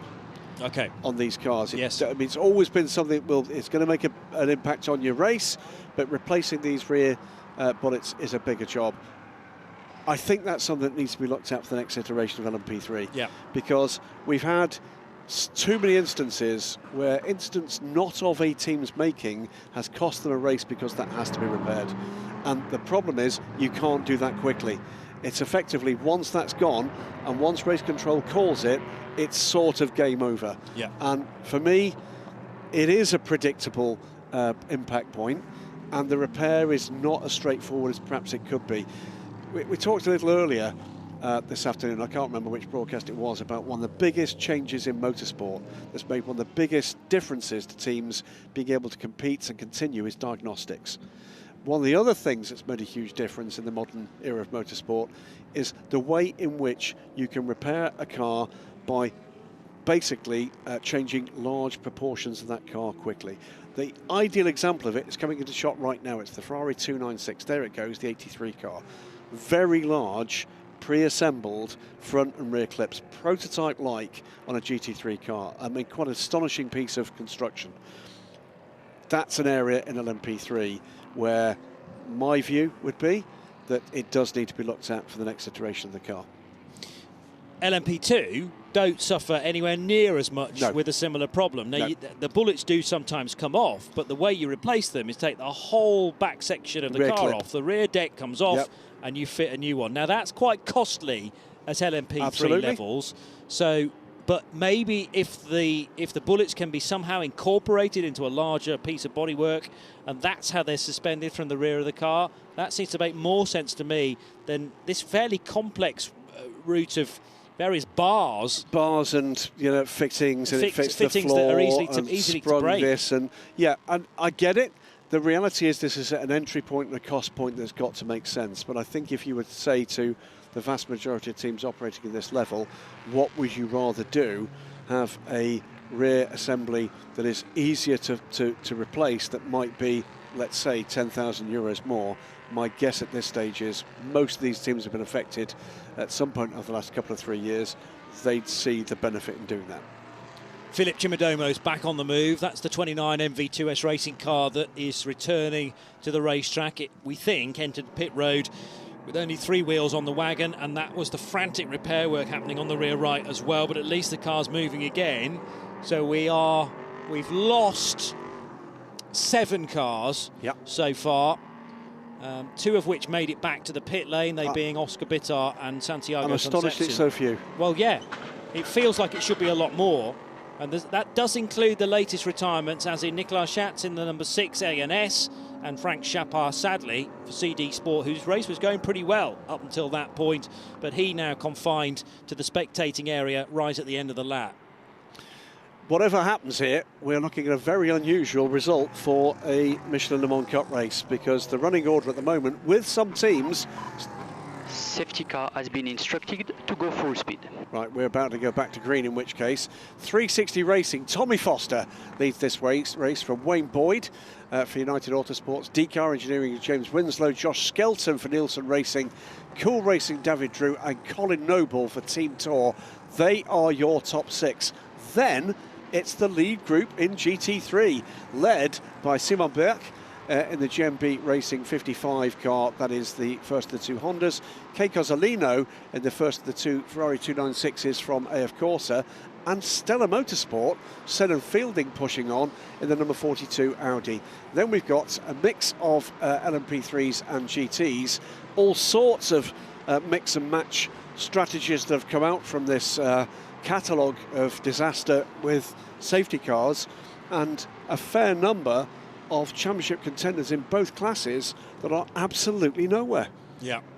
And also, I suppose, once a year during a championship like this, you do get a really bizarre race that gleans a result that nobody quite expected. Typically, that comes at Portimao, actually. Portimao has a habit of delivering races like that. Let's hope that we don't also get one later on this year, in 4 weeks' time, at the Algarve International Circuit. And let's hope that this is the race that goes rather awry and unpredictable, but we will have to wait and see. Tommy Foster leads and is keeping pace with the safety car after the safety car driver and team were told to pick up the pace, and they're heading now out of the double left-hander at Pouhon. Le Fagnes, where that big incident between John Melsom and Erwin Creed happened earlier on in the race. Wayne Boyd, unsurprisingly, now right with Tommy Foster, looking for a good line, probably into La Source, or if he can't manage that, a great exit out of the hairpin right that begins the lap to try and pick off Tommy Foster's car, number 26, by the end of the Kemmel Straight. But there are other cars in this queue that want to do likewise. Jamie Winslow for DKR Engineering, running 3rd on the road. Ahead then of the lap down, Vincent Abril, Lamborghini from Iron Link. So don't confuse that for being on the lead lap. The next car you should concern yourself about is the blue car of Josh Skelton. Started, remember, by Tony Wells for Nielsen Racing. Started from pole position. Still the weaving ongoing for Tommy Foster in the 360 racing car. Unfortunately, of course, for Vincent Abril, no wave bar in the Michelin Le Mans Cup. No, that's right. That could have saved their race. Ordinarily, in the ELMS, we would have had a field reset like you get in the ELMS and the World Endurance Championship, but it doesn't happen in the Michelin Le Mans Cup. Green flag being waved now. What is Tommy Foster's restart like with Wayne Boyd right underneath the rear wing and flashing the lights as well? That surely will not work, though, for someone as experienced as Tommy Foster, but Wayne Boyd, who's won more races in this category, looking for a way by early doors. Likewise, David Drew now hot on the heels of Josh Skelton. And Colin Noble in the queue as well for Team Tour, ahead of this trio of GT3 cars that are on the lead lap. Simon Berg for GMB, Kay Cozzolino for AF Corsa in the red Ferrari, and Sennan Fielding's Audi. Really good run on for Wayne Boyd, though, on the race leader, Tommy Foster. Foster's not going to show Wayne a hint of an inside line, though, and Boyd's going to have to do it the hard way to the outside line. How late does he want to brake through the gravel at the Com corner, but keeps it inside the white line? Unbelievable move from Wayne Boyd. Race lead to United Autosports. That's what you get with experience. I don't think Tommy Foster could have done any more than he did. He made it as tough as he physically could. Great job of defence, but Wayne Boyd masterful in attack. Got the car slowed absolutely perfectly and running a touch wide coming out of Speaker's Corner, but again, the merest slither of Michelin tyre, the correct side of the white line. How about this for the GT3 leads, though? Kay Cozzolino still warming the tyres. He's in behind Simon Berg, no way by just yet, but Cozzolino more concentrated on making sure that the Michelins are within the correct operating window. Sennan Fielding is a number of cars further back. There was a glimpse of him in the white Audi with the red and orange detailing around the nose. So Fielding losing a bit of ground at the restart. But losing ground because Vincent Abril is unlapping himself from these cars around him. I'm sure is pretty fired up about the way that his race has gone. At one point, it looked like the right move from Iron Links, and it just went to ashes. Yeah. So there's a reminder on our graphics ladder that it's the 55 that leads in GT3 for Simon Berg. Here's David Drew around the outside of Josh Skelton. There's very little that Skelton could do about that either. Great the 97 car, very similar overtake around the outside to Wayne Boyd for the race lead. Oh, there was a hit there between the 51 and the MV2S car. It looked at first as if the Ferrari would get the worst of it, but it was actually the LMP3 car that ended up going sideways to the last aspect of the bus stop, but they both continued. Jerome de Sadelier, therefore, who is right with Kay Cozzolino on the timing screen. And because of the 3 separate safety cars, we have got GT3s tangled up with very quick LMP3 cars, and they're looking to try and pick them off as quickly as possible. Wayne Boyd is checked out here, 2 seconds up the road and the fastest lap of the race. 2:14, 2 wide, 3 wide. How much you like this one? Nielsen Racing and Cool Racing with Team Tour tucked in behind. Significant places here up for grabs. It's a drive-through penalty for car 77 for causing a collision at T1 in lap 1. That was an hour and 27 minutes. But Auden Gudmundsson effectively given the blame, if you like, for causing one segment of it, if not all of it. That's the end of the game for Colin Noble. But that must have taken so many watches and re-watches of various replays, all sorts of different angles, and presumably the initial blame for so many cars spinning at the first corner has been attributed to Auden Gudmundsson and what he got up to as David Drew thinks about a move on the inside of Jamie Winslow into Lafagna corner. Couldn't quite make that stick, but the Duquesne is under massive pressure here for 3rd and 4th positions. Would also add, by the way, that decision for race control could play a massive part in the championship, because the 77 car is the other championship contender that is in the best place. True. Everybody else in that championship battle way down or out. Yeah. Well, not necessarily way. Oh, out, yes. John Melsom and Matt Bell's car is the other one, but yeah, Melsom out of the race. Adrian Schiller and Cedric Ultramar for further points back. And Ultramar took charge of that car. He's down in 16th, 13th within class. Yeah, could end up being the best place of the championship contenders. Remarkable. So, Gerby Henrion, very unlikely to score. They're down in 20th position. You only get points down to 10th, plus the extra point for pole position. So if they're going to stay on 72, but Gudmundsson and Noble, now with that penalty issued, likely to be outside of the point scoring positions as well. It's a drive-through penalty as well for car 26 for overtaking Jaw. That is the second place car. During safety car procedures, Tommy Foster will be getting a drive-through. So is that how he ended up as the front-running LMP3 car? Because it's been proven perhaps that he was overtaking maybe only just one car under the safety car. Oh, off in the background is Josh Skelton. That's a huge incident coming out of Lecombe corner. Unbelievably, he keeps the foot buried though, because he still pointed the car in the right direction, wanting to get it back as quickly as possible, but it's left debris in the gravel trap, it's left debris on the road. He seemed to go off all on his own in the background there. As look at this GT3 fight, the number 10 car of Val Haas-Clos trying to work his way by. Haas-Clos is in 10th position in GT3. That's got to be a safety car, barrier damage, and Josh Skelton, he's okay in the car. What happened here? He's by himself, loses the rear of the car just a touch. He's in the gravel trap and he's in the barrier before he can do anything about it. And it was the muscle memory that basically got him to try to continue, not realising the car's missing a wheel. Yeah. And the adrenaline, I'm sure, as well, kicking in, thinking, I'm all right. It's a fourth safety car. Yeah. 30 minutes to go. That might be it, Johnny. Let's hope that Josh is okay, because the adrenaline can rather take over, and when that wears off, you think, blimey, that was a huge whack. It was a big whack. And very little he could have done about that with the tail kicking out, and he maybe overcorrected, but it speared him very dramatically into the tyre wall. There's some gravel there, but at that sort of speed, the gravel trap can't really do its job quickly enough, and that's the feeling down at Nielsen. I did just grab a quick sight on one of our other cameras of Tony Wells, who'd already poured himself a coffee prior to that incident happening, and he returned to the garage, and there you go, the race has suddenly left their control too. Stewie Mosley, team manager of the Michelin Le Mans Cup effort at Nielsen Racing, and ex-sports car racer, of course, himself, ex-Radical factory driver, Le Mans starter, Stewie. He'll know how tough these moments are. He'd rather not be on this end of it. I hope that wasn't Josh Skelton limping reasonably uncomfortably getting out of the car, but there may be some bruising perhaps to his feet or ankles. At least he is able to walk away under his own steam just about. Into pit lane comes the number 87 car, Cedric Ultramar, and stopping with the team. Not sure why that was, because unless they've done some weird stuff with the driver timings again.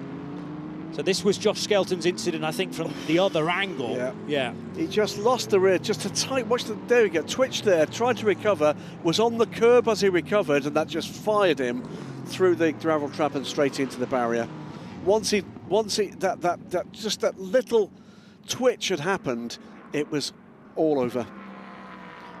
Now, one interesting part here of this incident, up in the 5th place at the moment, it's Team Tour. There's a drive-through penalty to come for that car. They can't take that drive-through in a safety car. That's correct, yeah. Which is not good news if this race continues to conclusion, because that will be converted to a time penalty in a field that is nose to tail. Yes. Although there's still 28 minutes to go, so we are, I think, still going to get some racing. However, well, the fact that Josh is in the back of a intervention vehicle and not an ambulance is very good news. Yeah, because that was a really big hit. It certainly was. And the marshals doing a splendid job again in collecting what remains, or the various pieces from the front of the number 7 car.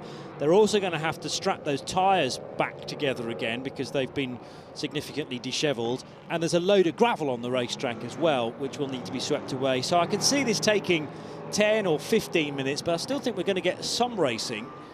As to whether we can stay green at that point remains to be seen, because the record of this race is not glittering. I think the chances of having a full result before I go to bed this evening that's not a provisional result are ebbing away, because we've got further cars, the 25, 55, 42 and the 10 at pit entry under investigation. We already knew about the 10.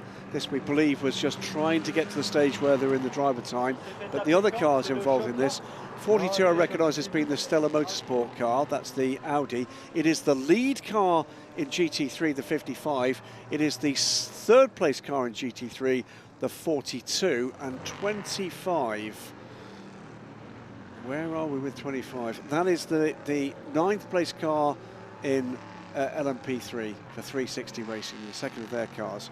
This could be a very different look to this race result, depending on the investigations currently underway in race control. Also, immediately to race control, team manager of car 86, that is the HCR with caffeine 6 car. And again, a car in serious championship contention. We could be talking about a very different championship when we arrive at Portimao. Certainly so.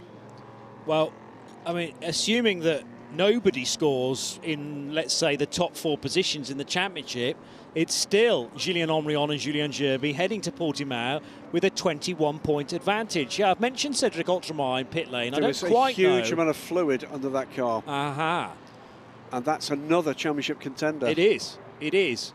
So well, we're not, at the moment, we're not giving the 16 car of Gerby and Henrion any points. Yep. Likewise, we can't give points to Melson and Bell because that car's out of the race. Yep. Cedric Altremar now sits in the pit lane in car number 87 that he shares with Adrian Schiller. Effectively out of the race. That's effectively out of the race. And they are now retired because of a radiator problem. I wonder whether that's a similar issue to John Schaumann at the start of the race. The only question mark is the 77, but that will have to come in at some point to serve a penalty. But it can't do so under a safety car. Under a safety car. So I realise the reasons why it's not doing that at the moment. But let's take that out of contention as well. We're still left with a 21-point advantage for Julien Henrion and Julien Gerby, with 26 points still on the offer at Portimao. I'll expand the point I made earlier, that if this race doesn't restart under green flag, even if it doesn't, the field is closer together than it otherwise would have been, and this is more damaging for the 77 than it otherwise would have been in full green flag running. Yeah. So that 77 car, if it takes 30 seconds to run down pit lane and back out again, from where we are now, that 30 seconds would take that car running in 5th place and would be running in 28th place. Yeah. And it's massive compared to perhaps if we'd been running under green, it may have lost a handful of places perhaps, but nothing to the tune of what you just mentioned. And by the way, the car in 28th place is a 16-team Virage car. Funny how these things come around, isn't it? Car 2's quite well placed in the championship. They arrived, this is Fabien Michel and Kirill Smal. They are 5th in the championship and currently running in 6th position. The best placed of the top 6 in LMP3 championship fight is the David Drew car now that he shares with Louis Saint-Juin. They're running 4th and on course for 12 points, but not quite enough to keep them in tune with the race leaders. Would you like some more frisson to add to this? Please. Who's leading the race? That will be Wayne Boyd. And who's his co-driver? John Schaumann. John Schaumann. And how many minutes has John Schaumann done? I'll give you a clue, it's not 45 minutes. Interesting. Because the car... Now, that was the car with the leak at the start of the action, wasn't it? So, bizarrely, the car that was losing so much fluid and had to start from the pit lane is now leading the race. However, because it started from the pit lane, the drive time would not have started to tick down until the car was released from pit road. I believe 43 minutes is the total. OK. And they will not be able to say well, John was in the car from the start of the race. No, that doesn't you have count. to be circulating. You do. And you have to be the racetrack side of the timing loop at the end of pit lane for your drive time to begin to tick down. Yes. Okay, well, do United Autosports know that that is the case? I suspect they do. They're that good. Yeah. Yes, they'll know that. I'm not quite, so I think they'd have been trying to take advantage as best they could when the safety cars fell to them. But as we've seen from multiple teams now being under investigation for very sketchy drive time, potential infringements and behaviour at pit lane entry, they would have been outside that window. Yeah. They've done their long stop, haven't they? Yeah, 2 minutes and 42. Yes. So why is Wayne Boyd not coming into the pit lane now to do the driver change? Because he will fall from 1st to 28th place. But you're better off doing it under a safety car than under green flag conditions, surely. I don't know at this stage. The problem is, not only you're changing from, well, they'd be looking to do it as late as humanly possible, because if they put John in at the back of this train, John is not going to be getting by many of those cars. Do you know the other reason why they wouldn't be doing it now? Because Wayne Boyd hasn't been at the wheel for 45 minutes either. So surely you want to get the 45 minutes for Wayne out of the way first before you attempt to get John Schaumann in for the 2 minutes and 16 seconds that is still required. They're right between a rock and a hard place here. And looking very good at the moment for 360 racing, isn't it? It is. It is. And I wonder whether somebody jumped on the radio to say to Tommy Foster, don't worry about Wayne, don't defend like crazy. Although, I mean, they did nothing wrong at the end of the Kemmel Straight. It was just a superb overtake from Wayne Boyd, but actually allowing the Ulsterman to go away into the distance might do a big favour to those at 360 racing. Looks like trouble, by the way, for the 63 car up on the jacks with 21 minutes to go. Or is this, let's slap some new tyres on it, give it back to Vincent Abril and let loose the dogs of war? I'd like to see that, certainly. And Hamaguchi getting out of the car relatively early on to hand over to his Monegasque teammate. And that's what put them off the lead lap. Yeah. Just remind myself as to how we're doing for drive time within that number 63. Safety car is in this lap. We are going to be going back to green flag racing. And hearing from Steph from pit lane, it looks like the Iron Lynx Lamborghini is retiring. Let's see what we can do about finding any further information from pit lane about that. It's certainly fair to say it did not go their way, but it looks like a problem beyond that. Under 20 minutes to go. Hiroshi Hamaguchi had been at the wheel of that car for 23 minutes, so still needed another... He couldn't do it. Significant chunk. No, run out of time now. Yeah. That's an excellent point. Well, Vincent Abril's done nearly an hour, but it was an hour and 50-minute race to start with, so there was potential to squeeze that in, but that pit stop needed to go well, and by the sounds of things from Steph Wentworth, it is not doing. Safety car in this lap. Wayne Boyd continues to lead, and Wayne Boyd has yet to do the 45 minutes that is required in this race. Tommy Foster all over his rear bumper, but again, Tommy does not need to pressurise Wayne Boyd into giving him the lead back again, because theoretically, if he just stays in second place and fends off James Winslow, the race should come in the direction of 360 racing, because the car that leads at the moment needs to make one more stop to ensure that John Schaumann, Wayne Boyd's co-driver, has done the required 45 minutes minimum drive time. Down a hill they go, racing again. Let's keep our fingers crossed that we can stay green between now and the end of the race. Various incidents going to be looked at again, and there's now a drive-through penalty for the Tim Kresick and Anders Fjordbach Porsche number 86, which was fairly early on making it stop, but it's not respected the pit stop time now. Side by side for second in GT3, and through goes Senan Fielding in the Stellar Autosport Audi. As long as he keeps it on the racetrack, and he has done. So leaping ahead of Kay Cozzolino, and Senan Fielding up to second position, trying to hunt down Simon Berg, who was that all over the grass. That was a another Graf Racing 360 car, car, but that's held up the Audi. And is that gonna, that doesn't lose in the place. Fielding GT4 champion for the British GT Championship last year, coming into GT3 in Michelin Le Mans Cup for the first time and taking on and going ahead of Kei Cozzolino in this brand new Ferrari. It's some drive from him. Jamie Winslow versus David Drew for third and fourth positions, as Jan Magnussen picks up a warning flag for abusing track limits. Drew with a fairly unconventional approach to Campus Corner there, looking for a way by Jamie Winslow in the bright orange DKR car. But at the moment, Winslow's speed out of Curve Paul Frere is very respectable. Colin Noble is still in fifth position. Remember, the pit lane is effectively open for serving penalties, though, now. On this lap. Yeah. Wouldn't have been able to do it as they went green. That's right. So the safety car has to be in, and you need to have crossed the line during the safety car lap. But this may well be the moment where Colin Noble dives right, and he does not, in fact, staying out on the racetrack to hold on to fifth position for the time being. Kirill Smal right behind him. And remember, Colin Noble and Kirill Smal had a little moment at Le Castellet 2 rounds ago. Noble has got to pit, I think, on the next lap. He's had the warning. And Senna Fielding, by the way, is catching the race leader in GT3. But remember, both these two cars under investigation for pit entry behaviour.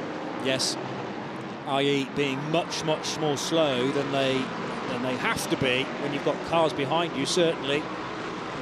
Side by side between the 83 Ferrari and is passed easily by the Team Parker racing car. Charlie Bateman in the 64 Porsche, and he jumps ahead. There's a slow car at Eau Rouge there, and it's behind this lot, but there was definitely somebody struggling heading through Eau Rouge. Here it is. It's the 83 Ferrari of Manu Collard. I think it's a puncture. It's a problem at the left rear of that car. Yeah, well, that would fit with the speed that suddenly dropped off, and Manu Collard, ever experienced, drove deliberately left at Eau Rouge to make sure he was significantly off the racing line, but the car cannot be left there. No doubt about it, and there's no fire in the belly for Manu Collard to get to a more comfortable position. Then we could very easily go safety car again. It's a full course yellow this time to deal with the stricken Ferrari, and that's going to kick in about 20 seconds time. So if you are a team strategist in the Michelin Le Mans Cup, the number for the Samaritans is 10, 9, 8, 7, 6, 5, 4, 3, 2, 1, full course yellow. I mean, this is the time in the race to take your spreadsheet and just press delete, isn't it? And say, do you know what? That was a good idea at the start of the race, but it's been absolutely useless. You can see the... Is that a puncture? I think, it is a puncture. Big time on the rear left. And that's the glimpse that I had from a distance of a slow car. It looked like a GT car heading slightly offline. Smart heads-up driving, straddling completely the curb there, Manu Collard. Well, here's the point. Manu's chosen to park it there, and there will be those watching this that think, why did you leave it there? Look at what was happening in the rear of that car. Yeah. Had he tried to do something else, we could have had big chunks of bodywork all over that track. True enough. The last thing you want to do is try and continue up the hill and head through Radeon Corner, so he stayed as far left as possible. There is no escape route without the marshals. Yep. And by the way, kudos to the busiest people in motorsport. The marshals post up in Eau Rouge and Radeon. The things they've seen. You also have to have a great degree of bravery to be there as well, because at racing speed there is no car hanging about through Eau Rouge and Radeon. And sometimes when you're on the outside you can see the incident about to happen, more so than the drivers involved, and a question of trying to get to their aid as quickly as possible. So there's Colin Noble, and again, he's locked out of the pit lane here, because you can't serve a penalty under a full course yellow either, just like a safety car. I reckon that he would have been getting the call to say, you've got to come in this time, Colin. And he can't. And there's no way of doing it. Normally the restriction is 3 laps, but it's going to be 3 green flag laps, isn't it? And I'm not sure the car's actually done 3 green flag laps since the penalty was issued. So where do things stand? United Autosports lead this motor race after, what, 3 or was it 4 safety cars and now full course yellow. 23 of Wayne Boyd, but that car is in trouble. The second driver, John Schaumann, needs to get back in that car, and we're running out of time to do it. 360 Racing, Tommy Foster sits second, the number 25 car. James Winslow and DKR Engineering's number 3 Duquesne, that sits third. David Drew sits fourth in the 97 Cool Racing car. Team Tour's 77 car, championship contender, sits fifth, but that car has been dealt a drive-through penalty. Colin Noble not yet opted to or able to take it because of safety car, followed by this current full course yellow. They're your top 5. In GT3, GMB Motorsports' Simon Burke leads 14th overall in the 55 Honda, and 2 places back with the LMP3 car between them, Stella Motorsports Audi, number 42 in the hands of Senan Fielding. But both of those cars are under investigation for pit entry behaviour, believed to be linked, as it has been for about 5 cars, to the teams making a call on drive time and slowing the car in pit in. Third in the order is Kei Cozzolino in the now surviving 51 AF Corsa Ferrari 296 GT3, surviving because the other car, the 83 car, has just pulled off at Eau Rouge Radion with a left rear puncture which was beginning to shred the bodywork. Patrick Ujala in the 19 Lippert Motorsport car is just behind Kei Cozzolino, and Jan Magnussen sits fifth in the second, the 88 GMB Motorsport Honda. That's how they sit, Johnny, as we're ticking down towards 10 minutes to go. And we will get a bit more racing in, I feel. The beauty of a full course yellow is that you don't have to wait for the safety car to get back to the start and finish line to be withdrawn. You basically just give a countdown and the full course yellow can be lifted, and that means everyone's back to racing speed pretty much instantly, and the gaps that we had going into the full course yellow should effectively be the same coming out of it. They're extended at the moment, so if I tell you it's a 10-second gap between Wayne Boyd and Tommy Foster, it's a lot less than that in reality once we get back to racing speed. And Wayne Boyd, yes, will be burning a bit more driving time here under the full course yellow. Wayne Boyd, let me just get the right car, is the 22, isn't it? 23. Thank you. And the 23 drive times, we're now above 45 minutes for Wayne Boyd. So Wayne can stop from this point on. He can. And bearing in mind, John Schaumann needs to fill in, give or take, 2.5 minutes worth of drive time. So maybe deliberately United are going to leave this as late as possible. Well, Boyd has pulled out quite the gap in this stint. Went closed in on and overtook Tommy Foster. It is a cancellation, by the way, of a drive-through penalty for the Caffeine 6 car. So a little bit of good news amongst the carnage. The suggestion, interestingly, from Steph in the pit lane, I don't think John's getting back in the car, she just said in my ears, almost as if he's not got his race suit on, he's not preparing. Well, they may well have got to the stage where they can see what's going to happen here. He gets in the car, they're out the points anyway. Yes. It's effectively a DNF. So finish the race in the lead and then argue the toss afterwards, perhaps. Take some nice pictures, put it on the wall, forget about the result. Well, there is that as well. I would. You could write a press release that would be on the web for a little bit before then the result might change. But yes, good pictures of the car crossing the line with a checkered flag. True enough, that's definitely a way of approaching the race. With Wayne Boyd otherwise has been driven exemplary, but green flag. It might not end up like this, folks, in the dead of night. Meanwhile, here comes David Drew, wasting absolutely no time at all, but he's run out of road and he's now overtaking Jamie Winslow by cutting the second corner, so surely he'll have to give that position back again. Car's heading for pit lane. By the way, what race control took away, here comes Colin Noble down pit lane, which was a drive-through penalty. They've given back with a 75-second stop and hold for not respecting the minimum pit stop. So the good news turned into very, very bad news. And David Drew does give the place back again to Jamie Winslow in car number 3. So it's a DKR now back up to 3rd position behind the race leader, Wayne Boyd. The second place car, Tommy Foster for 360 Racing, which may or may not be later on in the day about to inherit the race win effectively. Tommy Foster sharing that 26 car with Terence Woodward. And it's side by side, leaving Radion between, well, GT3s and LMP3s. Doesn't seem to matter which class some of these cars are in. The 16 car on pit road. These are the championship leaders. And again, extended time not competing in the race. Colin Noble has reappeared in 21st position in this race, or 17th in class, which is the more important one. The big problem for him is, and there's someone else off. That's Winslow. Winslow from what was 3rd position. Now, was that contact with David Drew? David Drew gave the place back, as I detailed, but as he he slotted in behind the Australian, was there contact with Drew finally getting by? This is them at Bruxelles. Also, the number 2 car might have had a say. All on his own. And then there's a bit of a dust-up between Drew and the CD Sport car. And a bullet's gone astray as well. That might be from the back of Winslow's car. But there was no contact. That was James Winslow going round by himself. Well, for the initial spin, but I wonder as the car slowed, because it was spinning, it may then have been collected on the way through.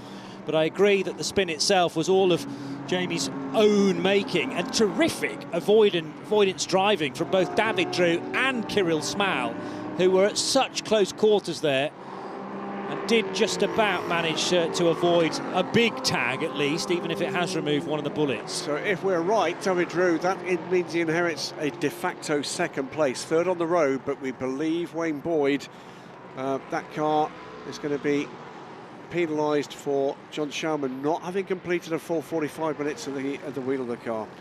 The bullet's missing from the back of David Drew's car. That's what I feared. So all of a sudden, the 97 car now is missing one of the legality panels. It's too late. I don't think they're going to insist that that car comes in at this stage. We're effectively, 3 laps from the end of this race. They are not going to force the... this is Colin Noble making his way through the leading group in GT3. So he's making progress up through the GT3s, but still 17th in LMP3. He's got 6 minutes to make how many places to score points? You've got to get to 10th to score a point. Not a chance, says Graham. Well, I think I agree. That's 7 positions. Meanwhile, David Drew, Kirill Smal, and joining the party is Jerome de Sadalier in the orange and black car. Here's side-by-side action between Kei Cozzolino in the 51 Ferrari, and he's duking it out with Patrick Kujala of Finland. To the outside line goes the Lippert Motorsport Lamborghini, running in 4th position. These 2 mid-engine cars down the hill. Kujala thought about an outbraking manoeuvre on the Japanese-Italian. No way through there, though. But the Lamborghini, I would say, is a slightly quicker car from these 2. It is at the moment, and Chiara putting the nose of the Lamborghini in all sorts of places that Kei Cozzolino certainly wouldn't be liking. Very aggressive, but fair. Clean as a whistle right now. What am I saying out loud? 5 minutes to go. That, by the way, has really helped Senan Fielding, who was under real pressure at that stage with the restart from Kei Cozzolino. We'll wait and find out what, if anything, occurs with the investigation into pit entry speeds. We'll call this race as we see it. 10 seconds to good now, by the way. Well, 8 seconds to good, Wayne Boyd. Some drive from him. So busy at the final chicane. 3 LMP3s trying to hastily make their way through there. Keeping an eye as well on Simon Berg, who leads the GT3 part of the race in the Honda NSX GT3. And his nearest rival is Senan Fielding there in the Audi. Comes up the inside. Kujala on Cozzolino, I should say. And Cozzolino had a bit from Kujala, so he gave a bit back again. And here comes now the 18 Porsche, Scott Mulvern, wanting to make the podium. So there are the GT3 leaders all in one shot. And actually Simon Berg's going to potentially come under late race pressure here, certainly from Senan Fielding and maybe from Patrick Kujala if he can wriggle free of the Ferrari. A good drive from Simon Berg. A very good drive indeed from drivers of real quality closing in on him. And off goes Cozzolino. Straight lines Radion, and should give that place. Bear in mind, Simon Berg, still only 16 years old in his first season of international motorsport. And yeah, he has sort of ended up as the race leader because of various things happening to the championship protagonists. But it was a good opening stint from Thomas Anderson, who then, well, provided the foundation for Simon Berg, who is a real hot shoe to pedal this Honda NSX very swiftly indeed. First to 8th in GT3 class, 8 seconds. Up the inside this time, Gajala's going to make it stick this time, forces the Ferrari wide, goes through the gravel trap, the back end of that car skips up into the air and loses 2 places. And Cozzolino will really have felt that through the hard racing seat. It was bucking Bronco style as he rejoined. And yeah, wincing as I witnessed that. About to start the final lap of the race here, Wayne Boyd. Kuyala, I think, just about within his rights to not give the Ferrari any room on the exit. He had the better line through Speaker's corner, and that will give Kuyala third. Kuyala and Malvern, though, on a final warning for track limits. Scott Malvern up to 4th position, obviously getting ahead of Kay Cozzolino's wayward AF Corsa Ferrari. How close is Valentin Hasclot to the Ferrari? Pretty close. Very close. 0.6 of a second. No distance, no time, no nothing here. Any little stumble from anybody in this GT3 field, as now Kujala closing in on the Audi of Senna Fielding, and with the Porsche behind looming large as well. It is all the podium positions up for grabs in what will be the final lap of the race in GT3 as well. 23 of Wayne Boyd is going through Les Combes, down the hill now. Burke's just done a 2:21.3 at the head of GT3, and Fielding just a slight bit slower than that because he's got his hands full of the chasing, the pursuing Patrick Kuyala. Scott Malvern not that far away either in the newer of the Porsches, the blue and black car from Team Parker Racing, and also looking to improve his position, Valentin Hasclot, on the boot lid of Kay Cozzolino, who must have filthy tyres from that runoff into the gravel trap on the exit of turn 9. Well, this one's not lacked for incident, has it, Johnny? That it has not been short of.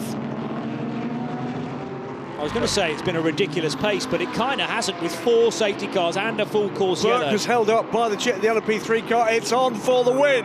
It's on not just for 2nd place, not just for 3rd place, but for the win of this race in GT3. And you can have raw pace on single lap speed, but how well can you judge the traffic? And that's arguably where Simon Berg's game is possibly lacking this early on in his career.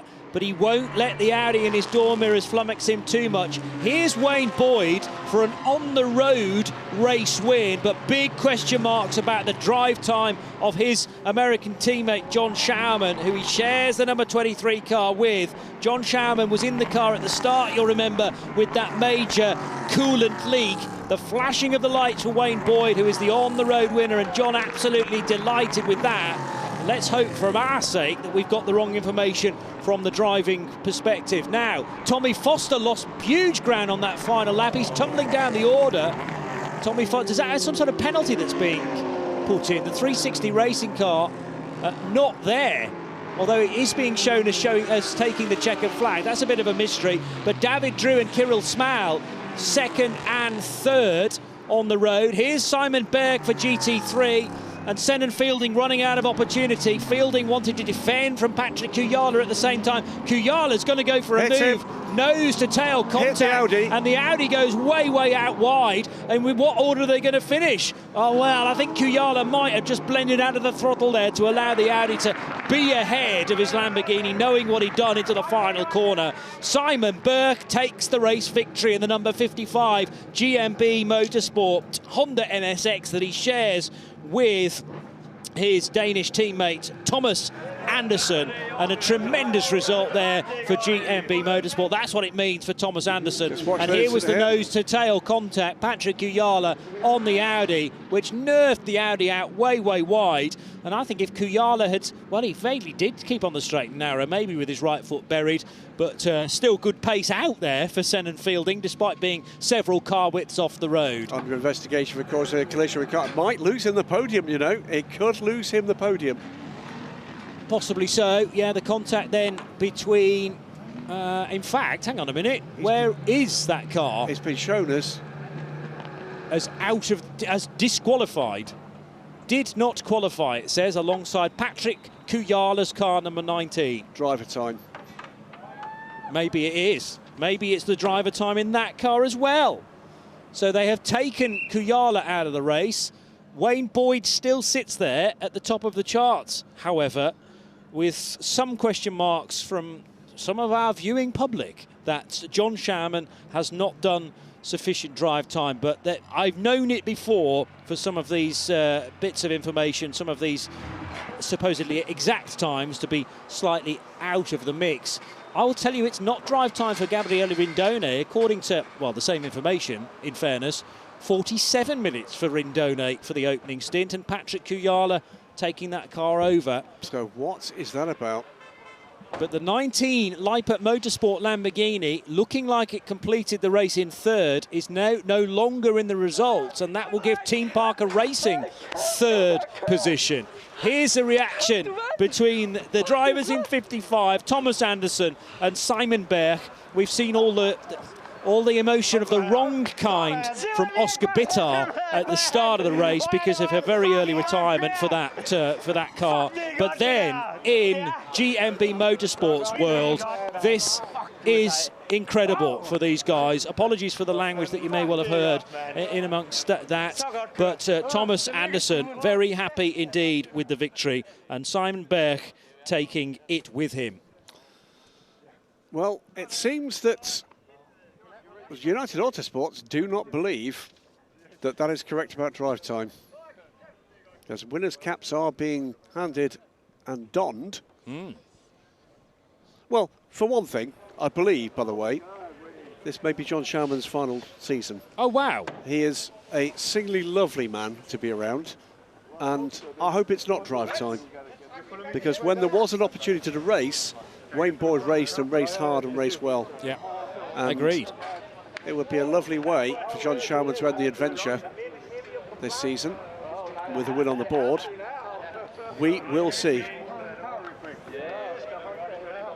Sharman did the opening stint, but remember he started from the pit lane, and the only element of confusion might be that the team, or at least John, thinks that his drive time began as the green flag was waved, as the race began. Yeah.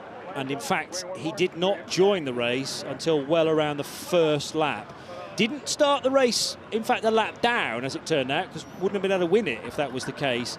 But I just wonder whether, is that the grey area, the 2 minutes and 15 or so seconds that would account for him not completing the drive time? Tommy Foster, by the way, looks to me like a 30-second penalty was applied to that car. He's finished that race. Where is he now? 360 Racing, 39 seconds back. That is about right. 30 seconds been added to the post-race time for that car. Yeah. So David Drew and Kirill Small at the moment will complete that podium. It's a phenomenal result for the driver from Queens, New York. And I didn't know the news about John Sharman potentially stepping away at the end of the season. So it's a cracking way for his final year to go with a victory in the penultimate race of the season. It does remain provisional at this stage, as all results do, and it's not until the final classification comes out later on in the day where we get to find out. 26 is overtaking under the safety car, and it's a 30-second penalty for a drive-through on that car. Penalty for 77, we know about that. He'd already served that. So 15th is the final result at the moment for Team Tour, so no points for them either. We are going to be able to hear from our winning drivers in LMP3 in, well, very shortly indeed. We're still, Graham and I, still trying to work out precisely what's happened over the last hour and 50 minutes. Hopefully Steph Wentworth can shed some more light on it. I'm joined by the very joyous winners in the number 23 United Autosport. John, let's start with you. Congratulations. It was a difficult start from you from the pit lane, but came back in it. I wanted to get a little coffee, so we stopped in pit lane. But no, when we pulled to the grid, we had a little hole in a water tube. And so the guys were so fast, they ran out, they pushed the car all the way back to the pits. They had to take off the back of the engine, change out the tube, and then I had to wait for everybody to go by. But the safety car allowed us to get caught up to the back. And then I just basically said, all right, if I can give it to Wayne, I know he can do anything from there. So he did it. And your pace was great. The pit stop was great for you. You managed to jump a lot of places there. Yeah, full credit to the team. It was the strategy was incredible today. It worked out perfect for us, and then obviously our car was so strong. Like every restart, like they didn't make it easy for us, but every restart, whether it be safety car or FCY, our car was just night and day faster than everyone else's. So full credit to the team, and then fantastic job from John. Like getting a win, unbelievable. Credit where credit's due. Fantastic. All right, congratulations. Enjoy the celebration. Thank you. Thank you. It was a great opening stint from John, not letting any of those moments phase him. But for me, the standout overtake was Wayne Boyd at the end of the Kemmel Straight around the outside of Tommy Foster. Here's the result, 32 laps completed in an hour and 50 minutes. It seems like a joke, but I know the reasons why. 11.4 seconds the advantage for Wayne Boyd and John Schaumann over David Drew's number 97 car that he shares with Louis Saint-Juan. After that spin at the start of the race, remember, Kirill Smal, third for CD Sport, fourth position MV2S Racing ahead of Rinaldi and 360. And the GT3 win goes very emotionally indeed to the 55 duo of Thomas Anderson and Simon Berg ahead of Stella Motorsports, Senan Fielding with their Audi number 42 he shares with Mark Cole. And in third position, Scott Malvern and Nick Jones in the number 18 car. Many cars either retired or were subsequently disqualified because of, well, various indiscretions that you have reeled through, Graham Goodwin. Yeah, we don't really know why they're not. That happened to the 19 car, but not yet. Boy, there's a highlights reel to come. And here are the highlights right on cue, because trying to thread the eye of the needle, Julien Gerby, he would get a thump from John Melson, which in turn would push him into Louis Saint-Juan, and a real bomb burst at the start of the race for all the wrong reasons, sadly. Gerby then spun the car a bit too much in recovery, and there was a Graf Racing car way out wide to the escape road as well. Christian Gysi, the last to leave the scene in the Racing Spirit of Le Mans number 9. And then, reaching Radion with no rear wing, Oscar Bittart would have a dramatic spin which would eventually take him out of the race, and a very emotional moment for the Paraguayan, who clearly travels a long way to do his racing in Europe. The weaving continued from Tony Wells in the number 7 Nielsen Racing car behind the first of what would be 4 safety car periods and a full course yellow on top of that. This was a horrible moment involving John Melson in third and Erwin Creed, who was trying to get third away from the British driver. Nose to tail, but then huge contact between those two drivers, and there was concern for John Melson's well-being.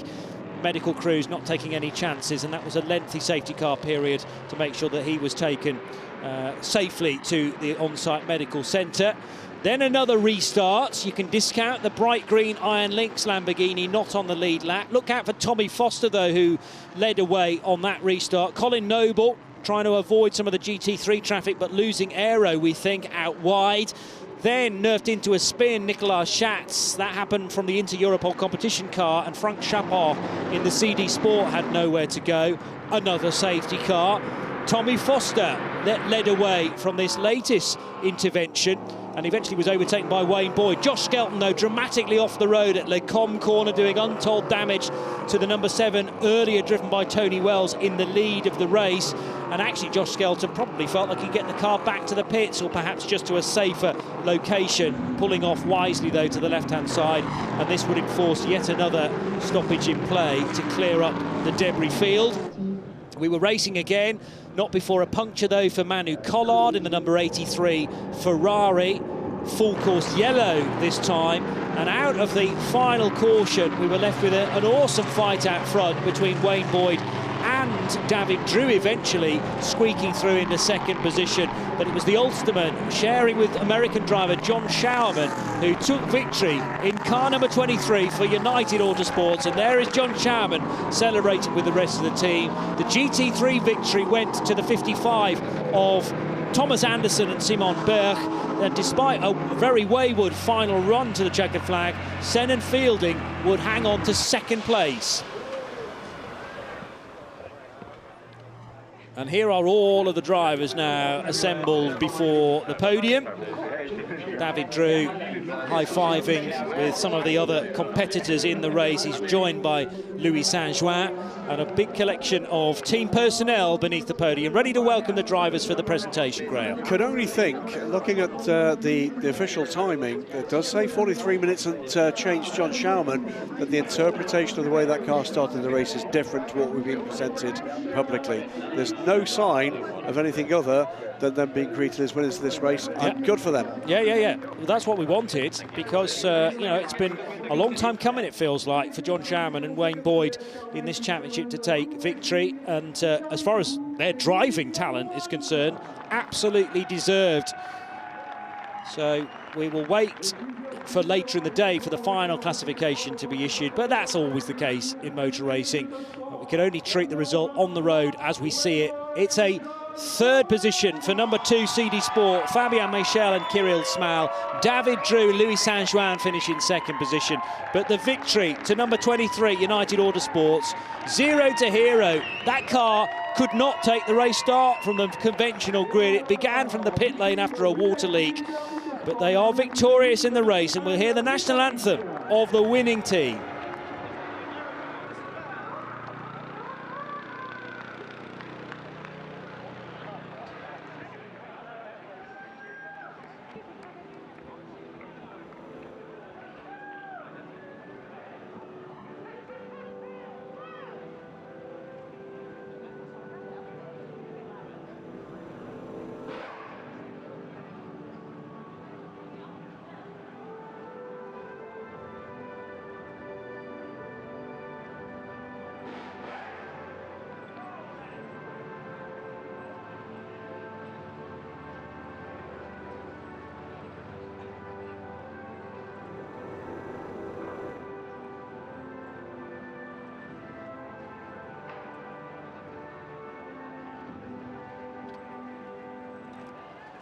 He began his Le Mans Cup action back in 2018, in fact, with Brooks Speed International, John Schauman, and has been racing LMP3s, I think, pretty much for every year since then, throughout COVID, and then was welcomed into the United Autosports fold in 2020, so a 4th year with the Anglo-American squad, and victory in round 5. His first win, I guess. His first win, I presume. I don't ever remember John being on top of the podium. I think he's had a podium before now, but he is an absolute delight to deal with in the podium. Do like races with passion, and there you go. This will mean more to him than to most in this paddock. Delightful. There's a tale to tell. And he's been given, there you go, been given lessons in how to open the champagne bottle, gives it the tap, unpacks it, and he's first to the punch. I'm seeing a second place at Imola last year in the Le Mans Cup, and he was sharing on that occasion. As we look at the points, he came with Wayne again on that occasion and finished only 11 seconds off the race winner. Team Virage, 72 points. That does not change. Team Tour, still on 51 points. That's not changed. The big advantage for the 97 crew, who finished second in that race, they jump up to 50 points, and the number 2 CD Sport car gains spots. Nielsen Racing's number 4 machine, they had a torrid time as well, with a retirement, of course, for John Melsom, and Matt Bell didn't even get behind the wheel of the car. So it's Julien Henrion and Julien Gerby who will have this 21-point advantage over Alden Goodmanson and Colin Noble after neither of those cars scored points. David Drew and Louis Saint-Juin gain 18 to their cause, though, which will take them up to 3rd position in the championship. And today's winners, John Schauman and Wayne Boyd, up to 7th place from 10 points to 35. And potentially in with a chance of finishing in the top 3 in the championship. Let's get more reaction now from Steph Wentworth after this race. I'm joined by the GT3 winners, the number 55 GMP Motorsport. Congratulations, guys. Smiles on your face. First win for you guys this season. Congratulations. Thanks. We have been fighting all season just to find some setup where we could be competitive, and finally today, with a bit of luck and, you know, great racing by young guy, 16 years old. Damn, he's so good. And great racing by you as well, but it was a completely crazy one, wasn't it? There was so much going on, many safety cars, so a lot to navigate. Yeah, there was a lot of traffic out there and a lot of safety cars, and our first stop was the best way we could do it. So I came out in second, I think, and yeah, I held some of the LMPs by so I could get some gap, and yeah, held it to the finish line. So mega job. All right, well, congratulations, guys. You enjoy the podium. Thank you. Thanks. Thank you. Thanks. Very well. Never backward in coming forward. The 16-year-old Simon Berg, mega job I did. And this guy to my left was quite good as well in Thomas Anderson.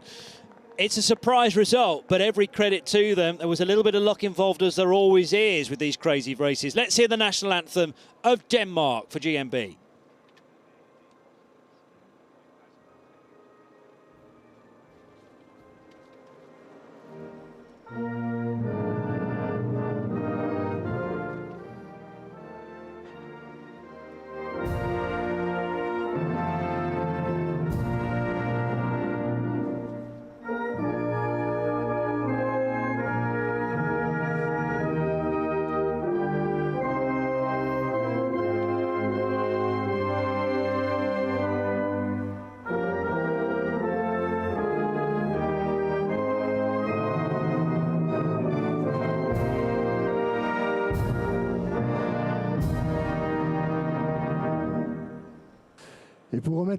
To put that result in perspective, their best result to date has been a 4th place finish in Aragon, and prior to that a 6th place, and then they've had 2 non-finishes along the way, or 2 non-point scores along the way. So it's a big jump up, a first podium of the year for car 55. An excellent soaking up of massive pressure from behind from the young man there. Great result, by the way, for Stella Motorsport, fending off their own pressures from behind throughout that final stage, and a good result too for the new spec 992 Porsche for Team Parker Racing.